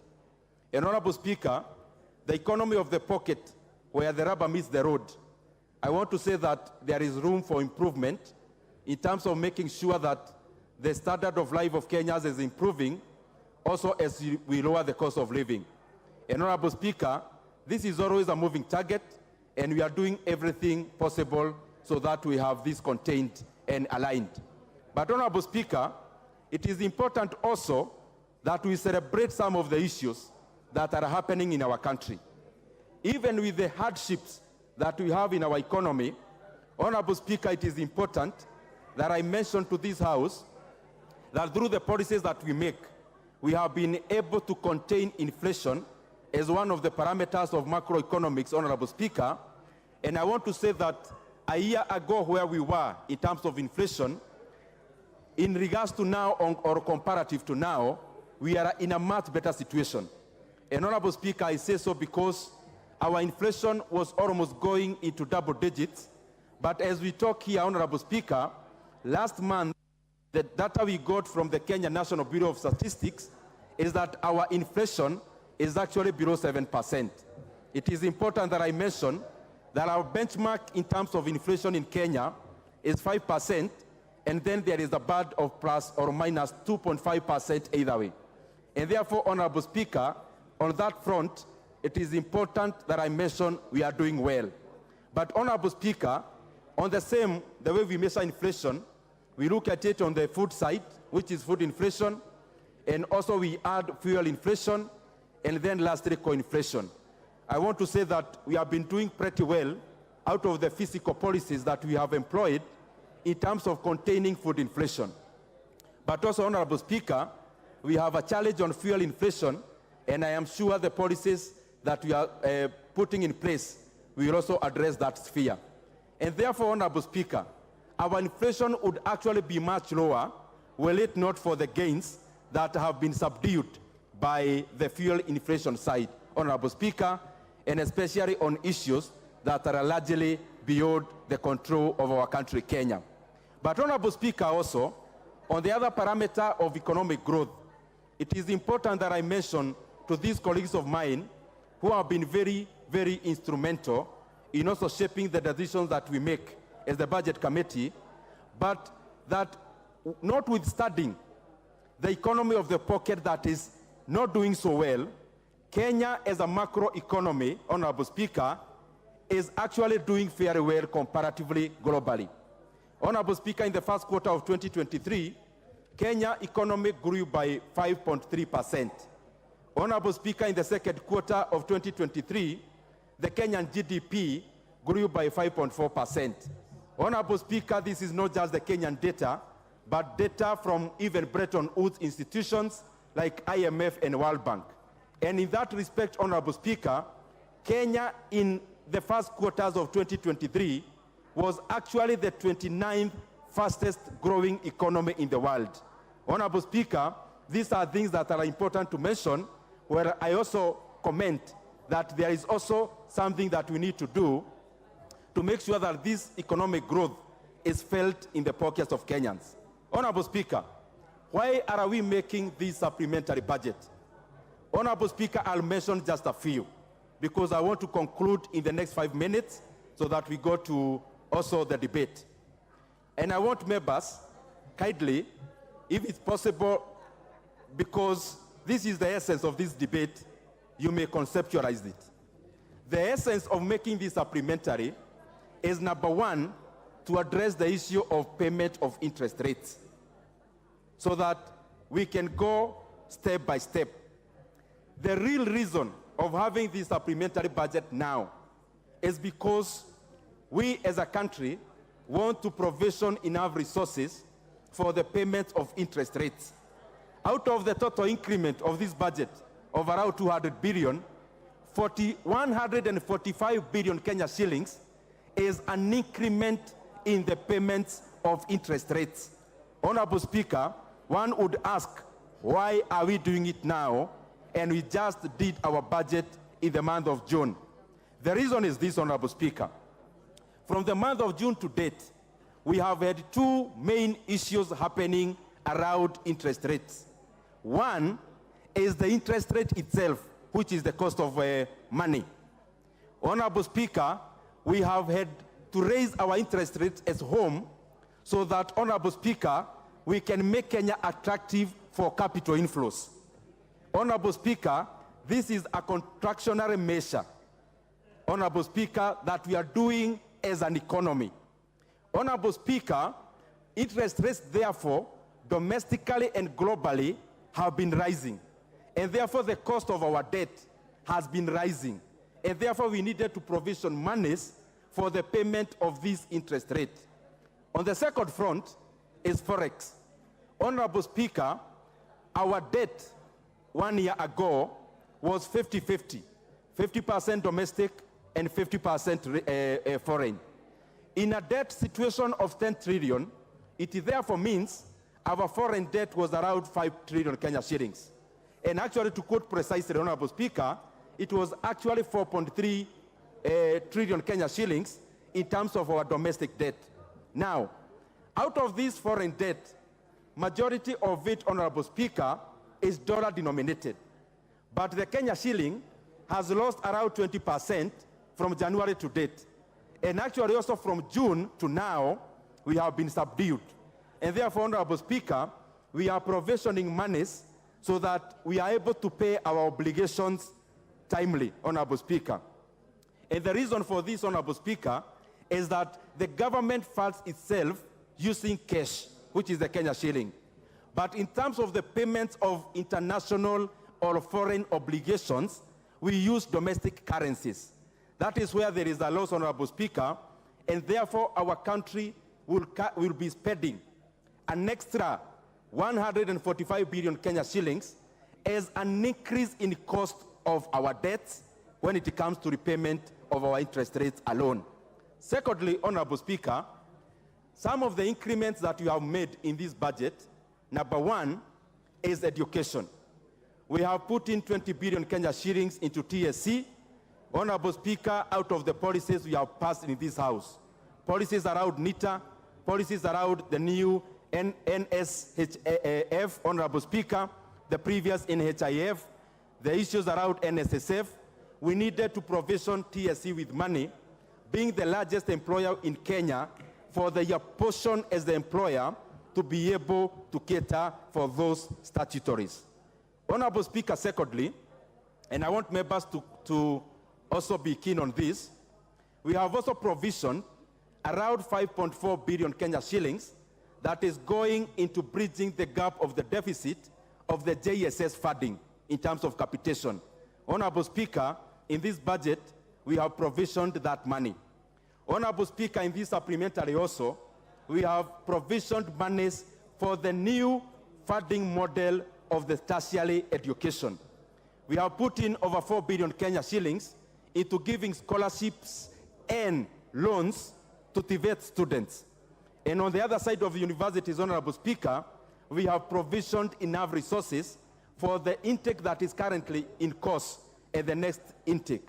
Honorable Speaker, we have also provisioned 3.4 billion Kenya shillings, monies for the infrastructure of JSS institutions. And Honorable Speaker, we have also recalibrated that. That money will no longer be going to the Ministry of Education. All that monies will be going to NGCDF, because the patrons, the members of this House, have shown that they are the best managers when it comes to execution of public facilities. Honorable Speaker, also, we have provisioned 8.25 billion Kenya shillings that will go into post-harvest management and also the purchase of fertilizer for the next season. And therefore, Honorable Speaker, when it comes to inputs of our agriculture sector, we have taken care of that. Honorable Speaker, we have provisioned monies for sugar reforms. And some of these monies, Honorable Speaker, will be going into payment of arrears owed to Kenya's sugar farmers, Honorable Speaker, so that we can continue releasing more resources to our economy. Honorable Speaker, there is a lot more that we have done in the supplementary estimates, and I will call upon members to also go through the report so that we can also participate. We have given monies to NCPB for the purchase of maize so that the sweat of our farmers will not go down to drains, Honorable Speaker. And we have also provisioned money for coffee cherry fund, Honorable Speaker, so that our coffee farmers can have, Honorable Speaker, a facility to take forward the agriculture sector, and especially when it comes to cash crops. Honorable Speaker, on the policy front, we have seen a lot of improvement by the National Treasury insofar as invoking Article 223 is concerned. This time we are only approving less than 2 billion Kenya shillings, monies spent at Article 223. And the bulk of this money, Honorable Speaker, is going into post-harvest management. Honorable Speaker, also lastly, is that out of the reports that we usually make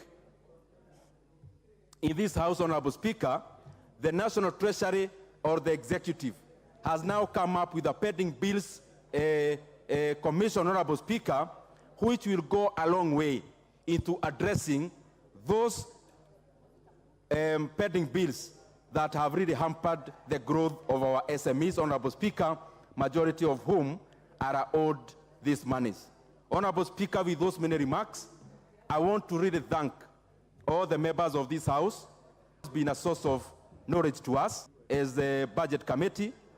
I also want to thank all the departmental chairs who have appeared before us for the last few days.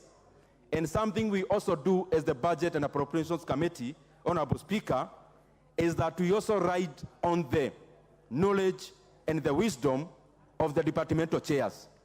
Honorable Speaker, if you check our reports, you'll clearly see that the Budget and Appropriations Committee respect all the decisions by the departmental chairs. There is usually hardly variations. We rarely never do any variation. Also, be capitalizing on the wisdom and the knowledge of the members of the departmental committees in this House.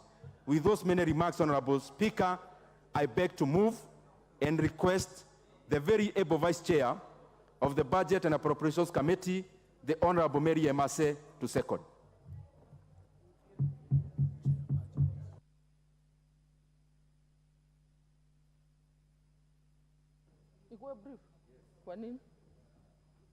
Thank you, Honorable Speaker. I'm being told to be brief. I think members are eager to contribute to this motion. Madam Speaker, I just want to join my chair from the onset to just appreciate the contribution of the members, all departmental committees, to the budget process. The report you have before you is a combination of a lot of work, effort, commitment, time that members have put through, without forgetting our parliamentary budget office that have had to assist us, direct advice in unpacking the supplementary budget and the whole process up to report preparation and recommendations. Having said that, Madam Speaker, I just want to emphasize on one aspect. You know, for us to appreciate the budget, we must understand the macroeconomic fundamentals underpinning it. The chair has articulated in details, being an economist and a very able chair, but I just want to emphasize, because it's important, we must understand why we have done what we have done in the manner in which we have done it. Madam Speaker, we are preparing Supplementary 1 at a time when Kenya is experiencing a very difficult economic time, and not only Kenya, many countries across the world. On this front, therefore, Madam Chair, I must say our economy has been very resilient to the shocks, the economic shocks. I remember during our discussions, one of the members was telling us, you are blaming everything to the war in Russia, to now the war in Israel. But these are facts we must confront. Even we are still recovering even from the impacts of the COVID-19. Then came the wars, and now we have the vulnerability to debt, and because of the economic tightening of many advanced economies, we are seeing increase in interest rates, we are seeing fluctuations in the exchange rates. So all these things have affected us. And therefore, in view of the foregoing, Madam Speaker, we had to rearrange the budget.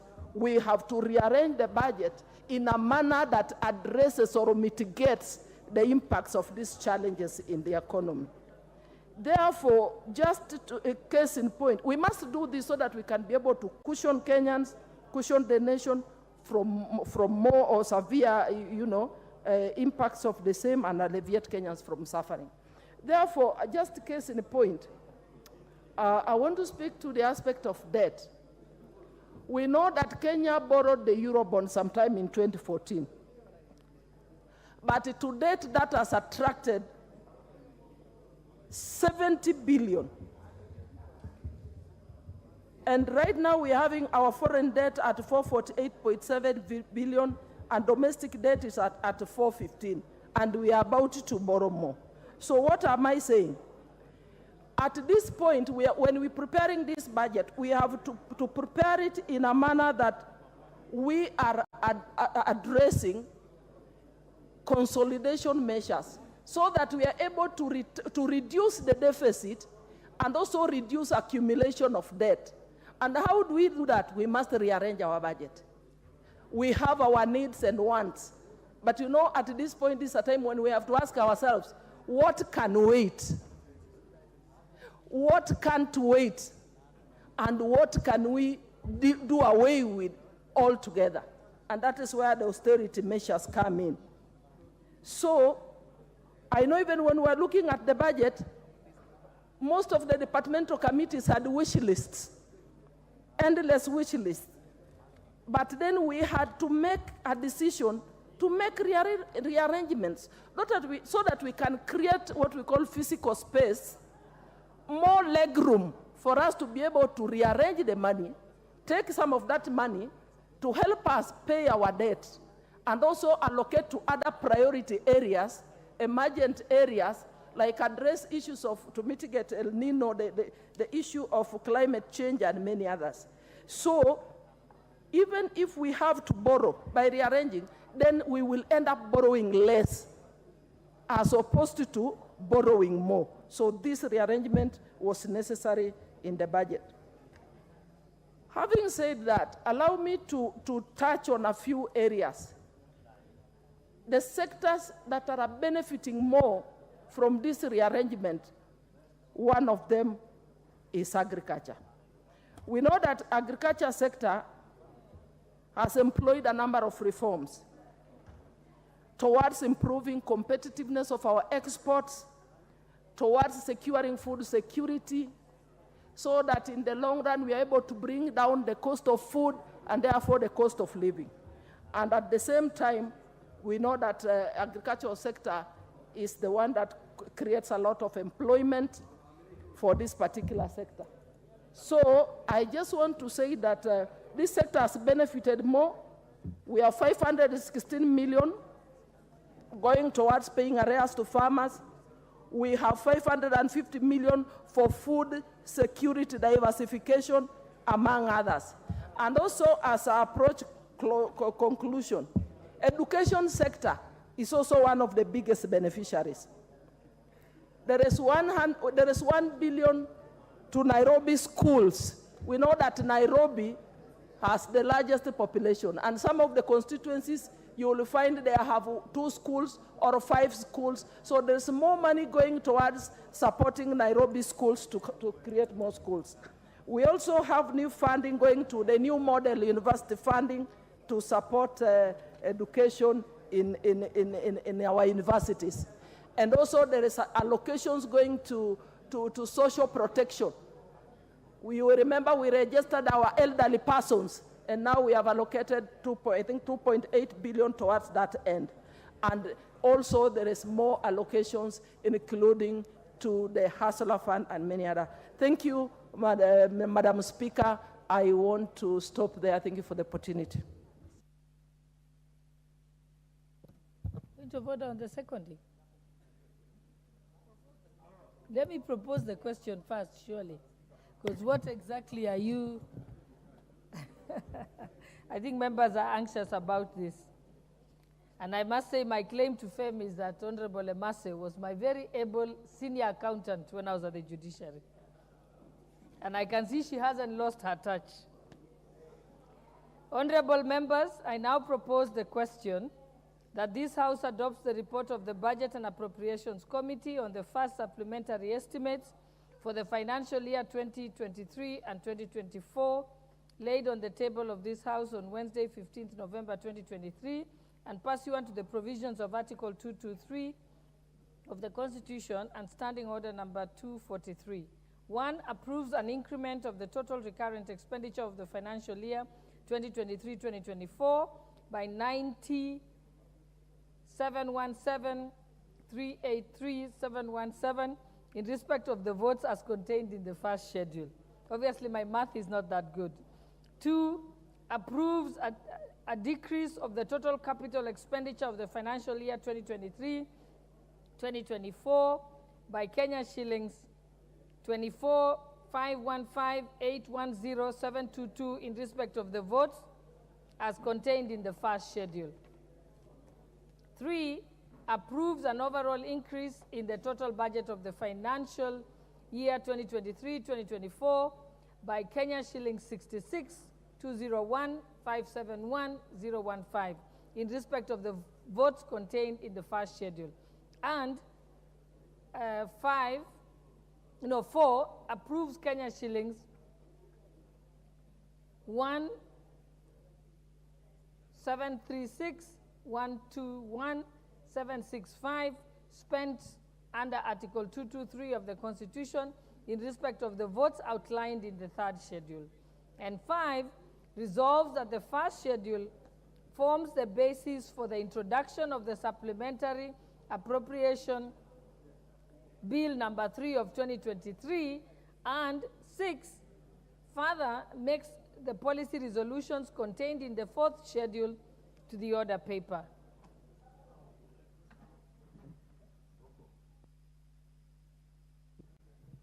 You may now have your point of order before the debate? Yes. Or do you want the debate to start, then maybe your point of order can mature? I'm starting on starting order number 97, Madam Speaker, on the limitation of the debate. That in the view that members have so much interest to contribute on this debate, we reduce from 10 minutes to 5 minutes, so that many men be able to get opportunity to contribute. And I be the first to be given opportunity to contribute, Madam Speaker. Thank you.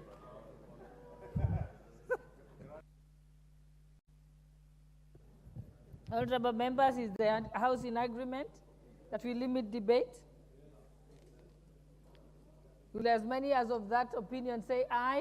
Aye. Will as many as of the contrary opinion say nay?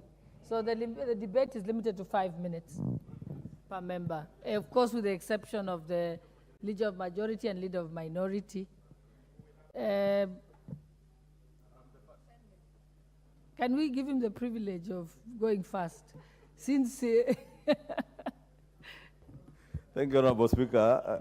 Let me thank Honorable Rocco, although he's stretching his luck that he wants to abrogate himself the responsibility of the Speaker to allocate who starts. But he's a good man, Honorable Speaker, and I rise to support this motion, Honorable Speaker, on the supplementary estimates. The first supplementary estimates in this financial year, Honorable Speaker. Honorable Speaker, as the Chair and the Vice Chair have very well articulated, this first supplementary comes in the backdrop of a very difficult time for our economy and indeed the global economy. Honorable Speaker, just to add onto the issues that the Chairman and the Vice Chair have alluded to, the global economy, Honorable Speaker, as we all know, is still in the recovery mode post-COVID. And this recovery post-COVID, Honorable Speaker, has had huge ramifications on growing economies like ours and others in the developing world, and especially informed by happenings beyond the borders of our developing economies. Happenings in the Americas, Honorable Speaker, happenings in the Western world, in Europe, and now, Honorable Speaker, even happening in the Middle East with the war between the Hamas and Israelis, Honorable Speaker, in a way hugely impacting the supply chain around the oil and gas sector. And Honorable Speaker, because we are not an oil-producing country, but an oil-consuming country, any interruptions to the supply chain of oil emanating from the war either in Ukraine and Russia, between Ukraine and Russia, or the war in the Middle East will have an impact on our local economy, Honorable Speaker. And we have seen that even with the consistent rise of oil prices, global oil prices in the world, and also in the distortions of our foreign exchange rates against the hard currencies, Honorable Speaker. And those who understand, Honorable Speaker, will know that the global oil prices also have a huge impact on our exchange rates, especially that against the dollar, because most of this crude oil is traded, and even refined oil is traded in dollars, Honorable Speaker. And the demand for crude oil or refined oil into our economy in a way also helps to drive up the costs of the dollar against the shilling, Honorable Speaker. And why not, Honorable Speaker, as have been said, why not for the government-to-government contractual arrangements that guarantees, one, that we have adequate oil supplies in our country, Honorable Speaker, and with prices that are hedged, and therefore we are not subject to very frequent fluctuations of the oil prices in the world, Honorable Speaker. Honorable Speaker, the other issues that confront us as we work on these first supplementary estimates, Honorable Speaker, you know we had challenges with the implementation of the Finance Act 2023, with all the cases that went to court, and that in a way impacted our revenue collection. Honorable Speaker, you remember the Kenya Revenue Authority have already reported that within the first quarter, they had a shortfall of about 79.3 billion on revenue turnovers from July, August, and September. I am glad, Honorable Speaker, to note that in the month of October, all the revenue streams that KRA is collecting from, be it VAT on fuel, be it excise duty, be it our income tax, all our revenue streams and our tax instruments are performing now, and at least, Honorable Speaker, I was happy to note in one of the reports by KRA that taxes, especially around fuel, are now performing above target, at almost 106% above target, and there is hope that if that progresses, Honorable Speaker, then we shall be able to catch up with the revenue estimates. It's surprising, Honorable Speaker, because there are those who have argued that our taxation on fuel has discouraged Kenyans from consuming fuel. And they will be shocked from estimates and data coming from IPRA and KRA the consumption of fuel in this country has indeed done the opposite, surprisingly. The consumption of fuel has gone up, and that is why even revenues from the consumption of fuel, Honorable Speaker, are performing. I hear somebody behind me speaking about consumption of alcohol. I'm speaking about consumption of fuel, not alcohol. I don't care, Honorable Speaker, whether the consumption of alcohol goes up or goes down, so long as they can pay taxes.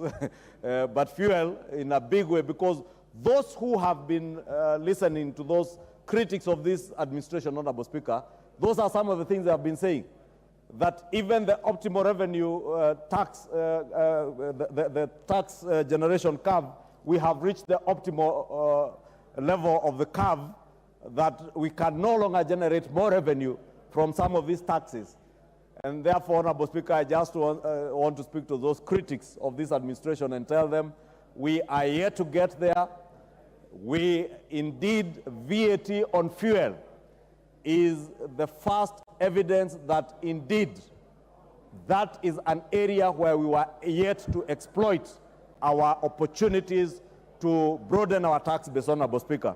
Honorable Speaker, we have had other challenges, Honorable Speaker, besides those of revenue, the challenges that have been alluded to of foreign exchange fluctuations and interest rate increments, both at the domestic level and even on the international market. And as I said, Honorable Speaker, if you look at what happened in the Americas after the COVID pandemic, the American huge inflationary situation in their country, and therefore to help mop up the excess liquidity in the market, they increased their Fed rates, Honorable Speaker, almost to 5.5, 5.6, almost 6%, and that in a way has affected our interest rates locally.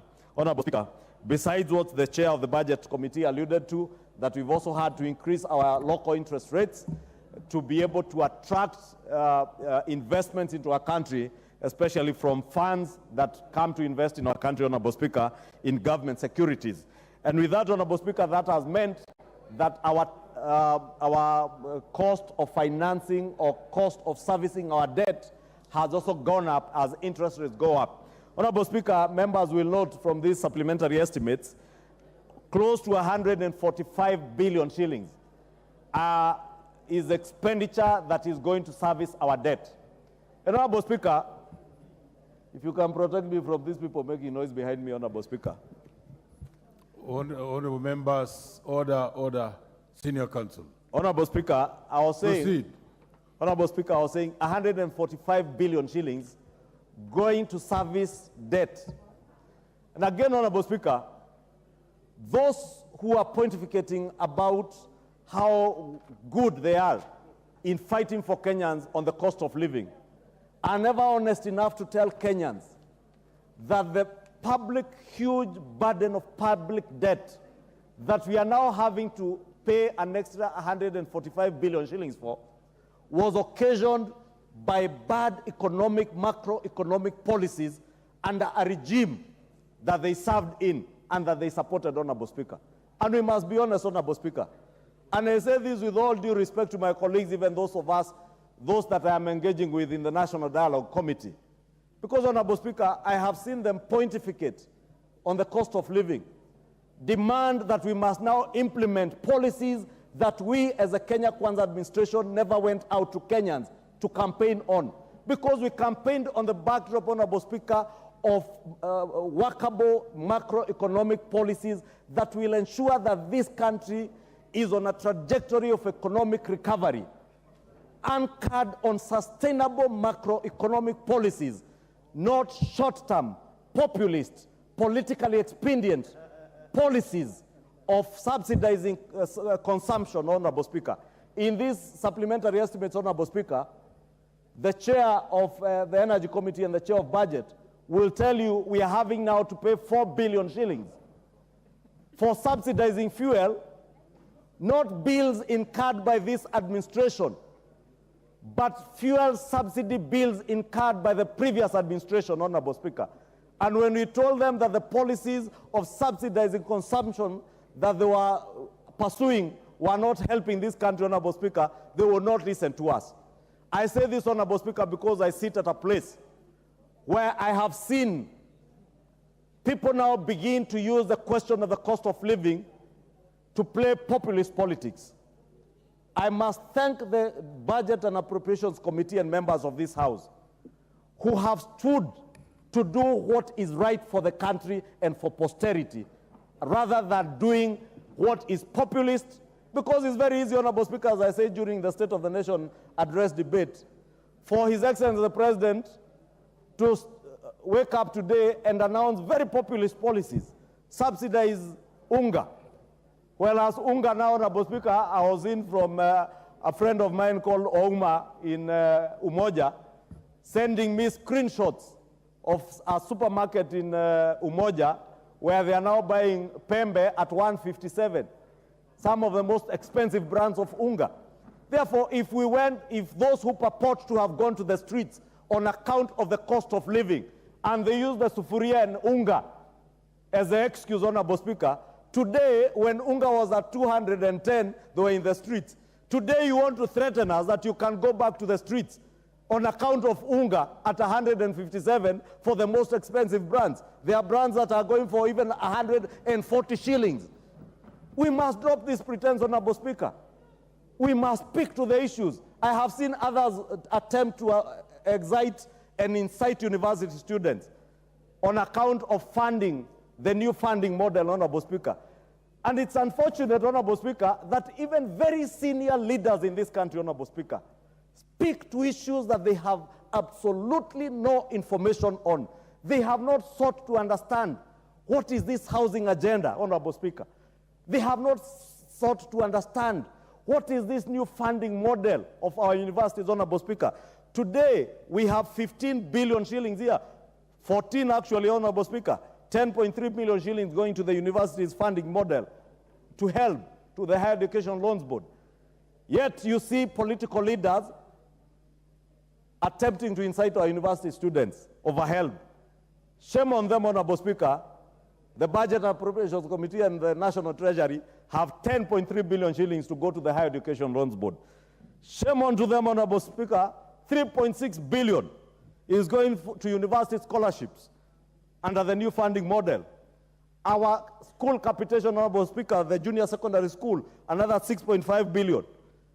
The Kenya National Examinations Council, to ensure that our children who have sat for their exams are marked and results delivered in time, another 2.8 billion. Our TVET institutions for funding, for the new funding model, 4.6. Honorable Speaker, on account of the Kenya University and Colleges Placement Services and the funding of the new universities and colleges funding model, Honorable Speaker, you can see 14 plus 4.6 billion is close to 20 billion shillings going to fund our university and college students. That is what a responsible and responsive government does to its people, to ensure that our parents who have students in TVETs, parents who have students in junior secondary, parents who have children in our universities, do not have to incur the burden of having to pay very high fees, Honorable Speaker, for their children in universities by us appropriating adequate resources to the Higher Education Loans Board to ensure that they fund and give scholarships to children from the most vulnerable of our backgrounds, Honorable Speaker. I know many of these leaders, Honorable Speaker, even very senior leaders, have had their own children attend public universities and benefit from the old funding model that never cared to know whether you are a son of a member of parliament, whether you are a son of a governor, whether you are a son of a president, whether you are a son of a former prime minister, or a son of a former vice president, or a son of a sitting deputy president, and they would fund you at the same level as a son of a hustler. The new funding model, Honorable Speaker, is paying focus to the downtrodden, the most vulnerable of our children, so that members of parliament, sons and daughters of former prime ministers and former vice presidents, those are people who can afford to pay for university fees for their children. They pay for their children, but the sons and daughters of hustlers get 100% scholarship. They get funding from HELB, Honorable Speaker. This is what this supplementary budget is doing, Honorable Speaker. Honorable Speaker, We're in an era where now we are talking about COVID and El Nino rains. And this El Nino rains, Honorable Speaker, came with some unmitigated things or emergencies that were never forecast, Honorable Speaker, at the time we were doing the budget at the beginning of the year. And we were never able to provide adequate resources to deal with post-harvest losses. The President did announce that we shall be, even during the State of the Nation address, that 100 mobile maize dryers and milk coolers are being procured. These resources, Honorable Speaker, you will see 2.4 billion shillings going towards the crop post-harvest to deal with the issue of maize dryers, to ensure that the harvest, the extra 18 million bags harvested by patriotic farmers across the country will not go to waste on account of the heavy rains, that we'll have mobile dryers. Farmers will be able to pay only 70 shillings down from 350 shillings to be able to dry their maize and ensure that there is unga available in the sufurias that some of my colleagues here are putting on their heads and pretending that they are leading what they call a sufuria revolution. There is no sufuria revolution. There is now a revolution to ensure that we are able to subsidize production and give Kenyans affordable food. Honorable Speaker, not just maize, even milk. There is likely to be a milk glut with the heavy rains, Honorable Speaker. Our milk farmers and dairy producers are likely to produce milk. We must ensure that we have milk coolers. We're able to convert that milk to powder milk to store for any eventualities during the dry season, Honorable Speaker. And there are many other interventions, Honorable Speaker, touching on security, universal health coverage, Honorable Speaker. Although I have reservation, Honorable Speaker, I have seen reallocations where we are reallocating 200 million shillings, Honorable Speaker, to go to some primate research institute.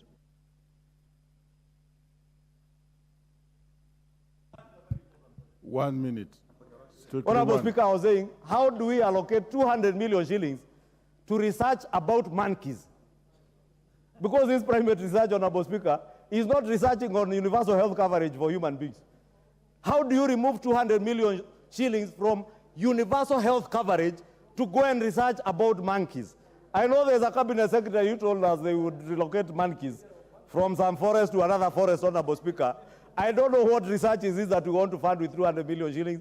I want to propose that the committees in charge should be proposing amendments this afternoon to remove that money and take it back to more sustainable programs, Honorable Speaker. Worst case scenario, take it back to universal health coverage.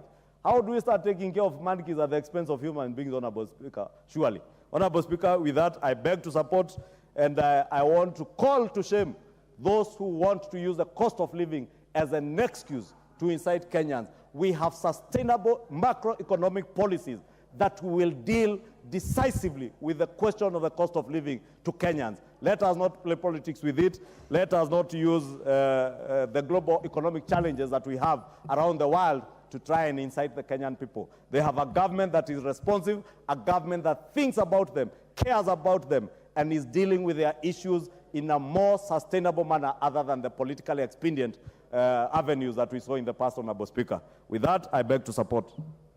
Very well, Leader. And you have really spoken on the research on monkeys. And I know very well that even teachers outside there just says who needs to be absorbed. Maybe that's where we should take it. At the risk of contributing, let me allow the Chair of Budget to make an amendment, honorable members.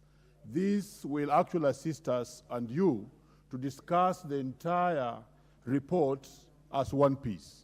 Chair Budget, please. Honorable Speaker, thank you very much for giving me the opportunity so that members can debate with this in mind also. In consultations with the Chairman of the Security and National Administration, my brother, Honorable Tongoyo, there are some few amendments, very marginal. Notice is given that the chairperson of the Budget and Appropriations Committee, let me just go direct to the point, Honorable Speaker, that the motion on the report of the Budget and Appropriations Committee on the first supplementary estimates for this financial year be amended by inserting the following paragraphs immediately after the words order paper appearing in subparagraph 6.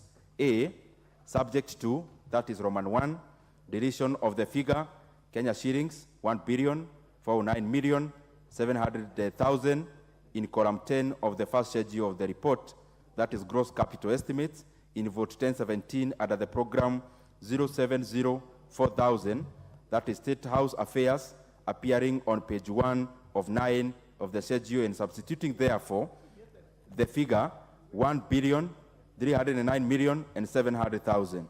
2, deletion of the figure Kenya shillings 1,357,000,000 in column 10 of the first schedule, that is gross capital estimates, in vote 1024 under program 062,6,000, population management services, appearing on page 1 of 9 of the schedule, and substituting therefore the figure Kenya shillings 1,257,000,000.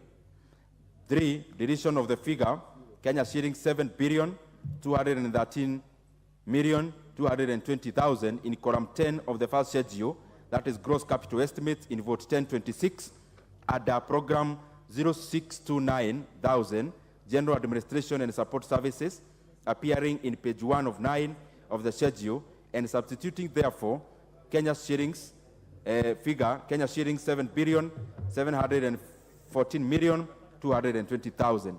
4, insertion of the figure Kenya shillings 100 million in column 6 of the second schedule, that is development reduction, in vote 1017 under program 0704,000, State House Affairs, appearing on page 1 of 26 of the schedule. 5, deletion of the figure 100 million in column 6 of the second schedule, that is development reduction, in vote 1024 under program 0626,000, population management services, appearing on page 2 of 26 of the schedule, and substituting therefore Kenya shillings 200 million. Deletion of the figure Kenya shillings 200 million in column 6 of the second schedule, development reduction, in vote 1026 under program 0629,000, general administration and support services, appearing on page 2 of 26 of the schedule. B, affecting the consequential amendments in the report, and signed by the chairperson, Budget and Appropriations Committee. Honorable Chair, Speaker, what the Honorable Togoyo was trying to achieve is to capitalize more money into police modernization program, a program that had a deficit of 200 million, which he has been able to fund by internal realignments. Thank you very much, Honorable Speaker. And I call upon the Honorable Chairperson, Honorable Tongoyo, the security man, and National Administration to second. Chair, Security.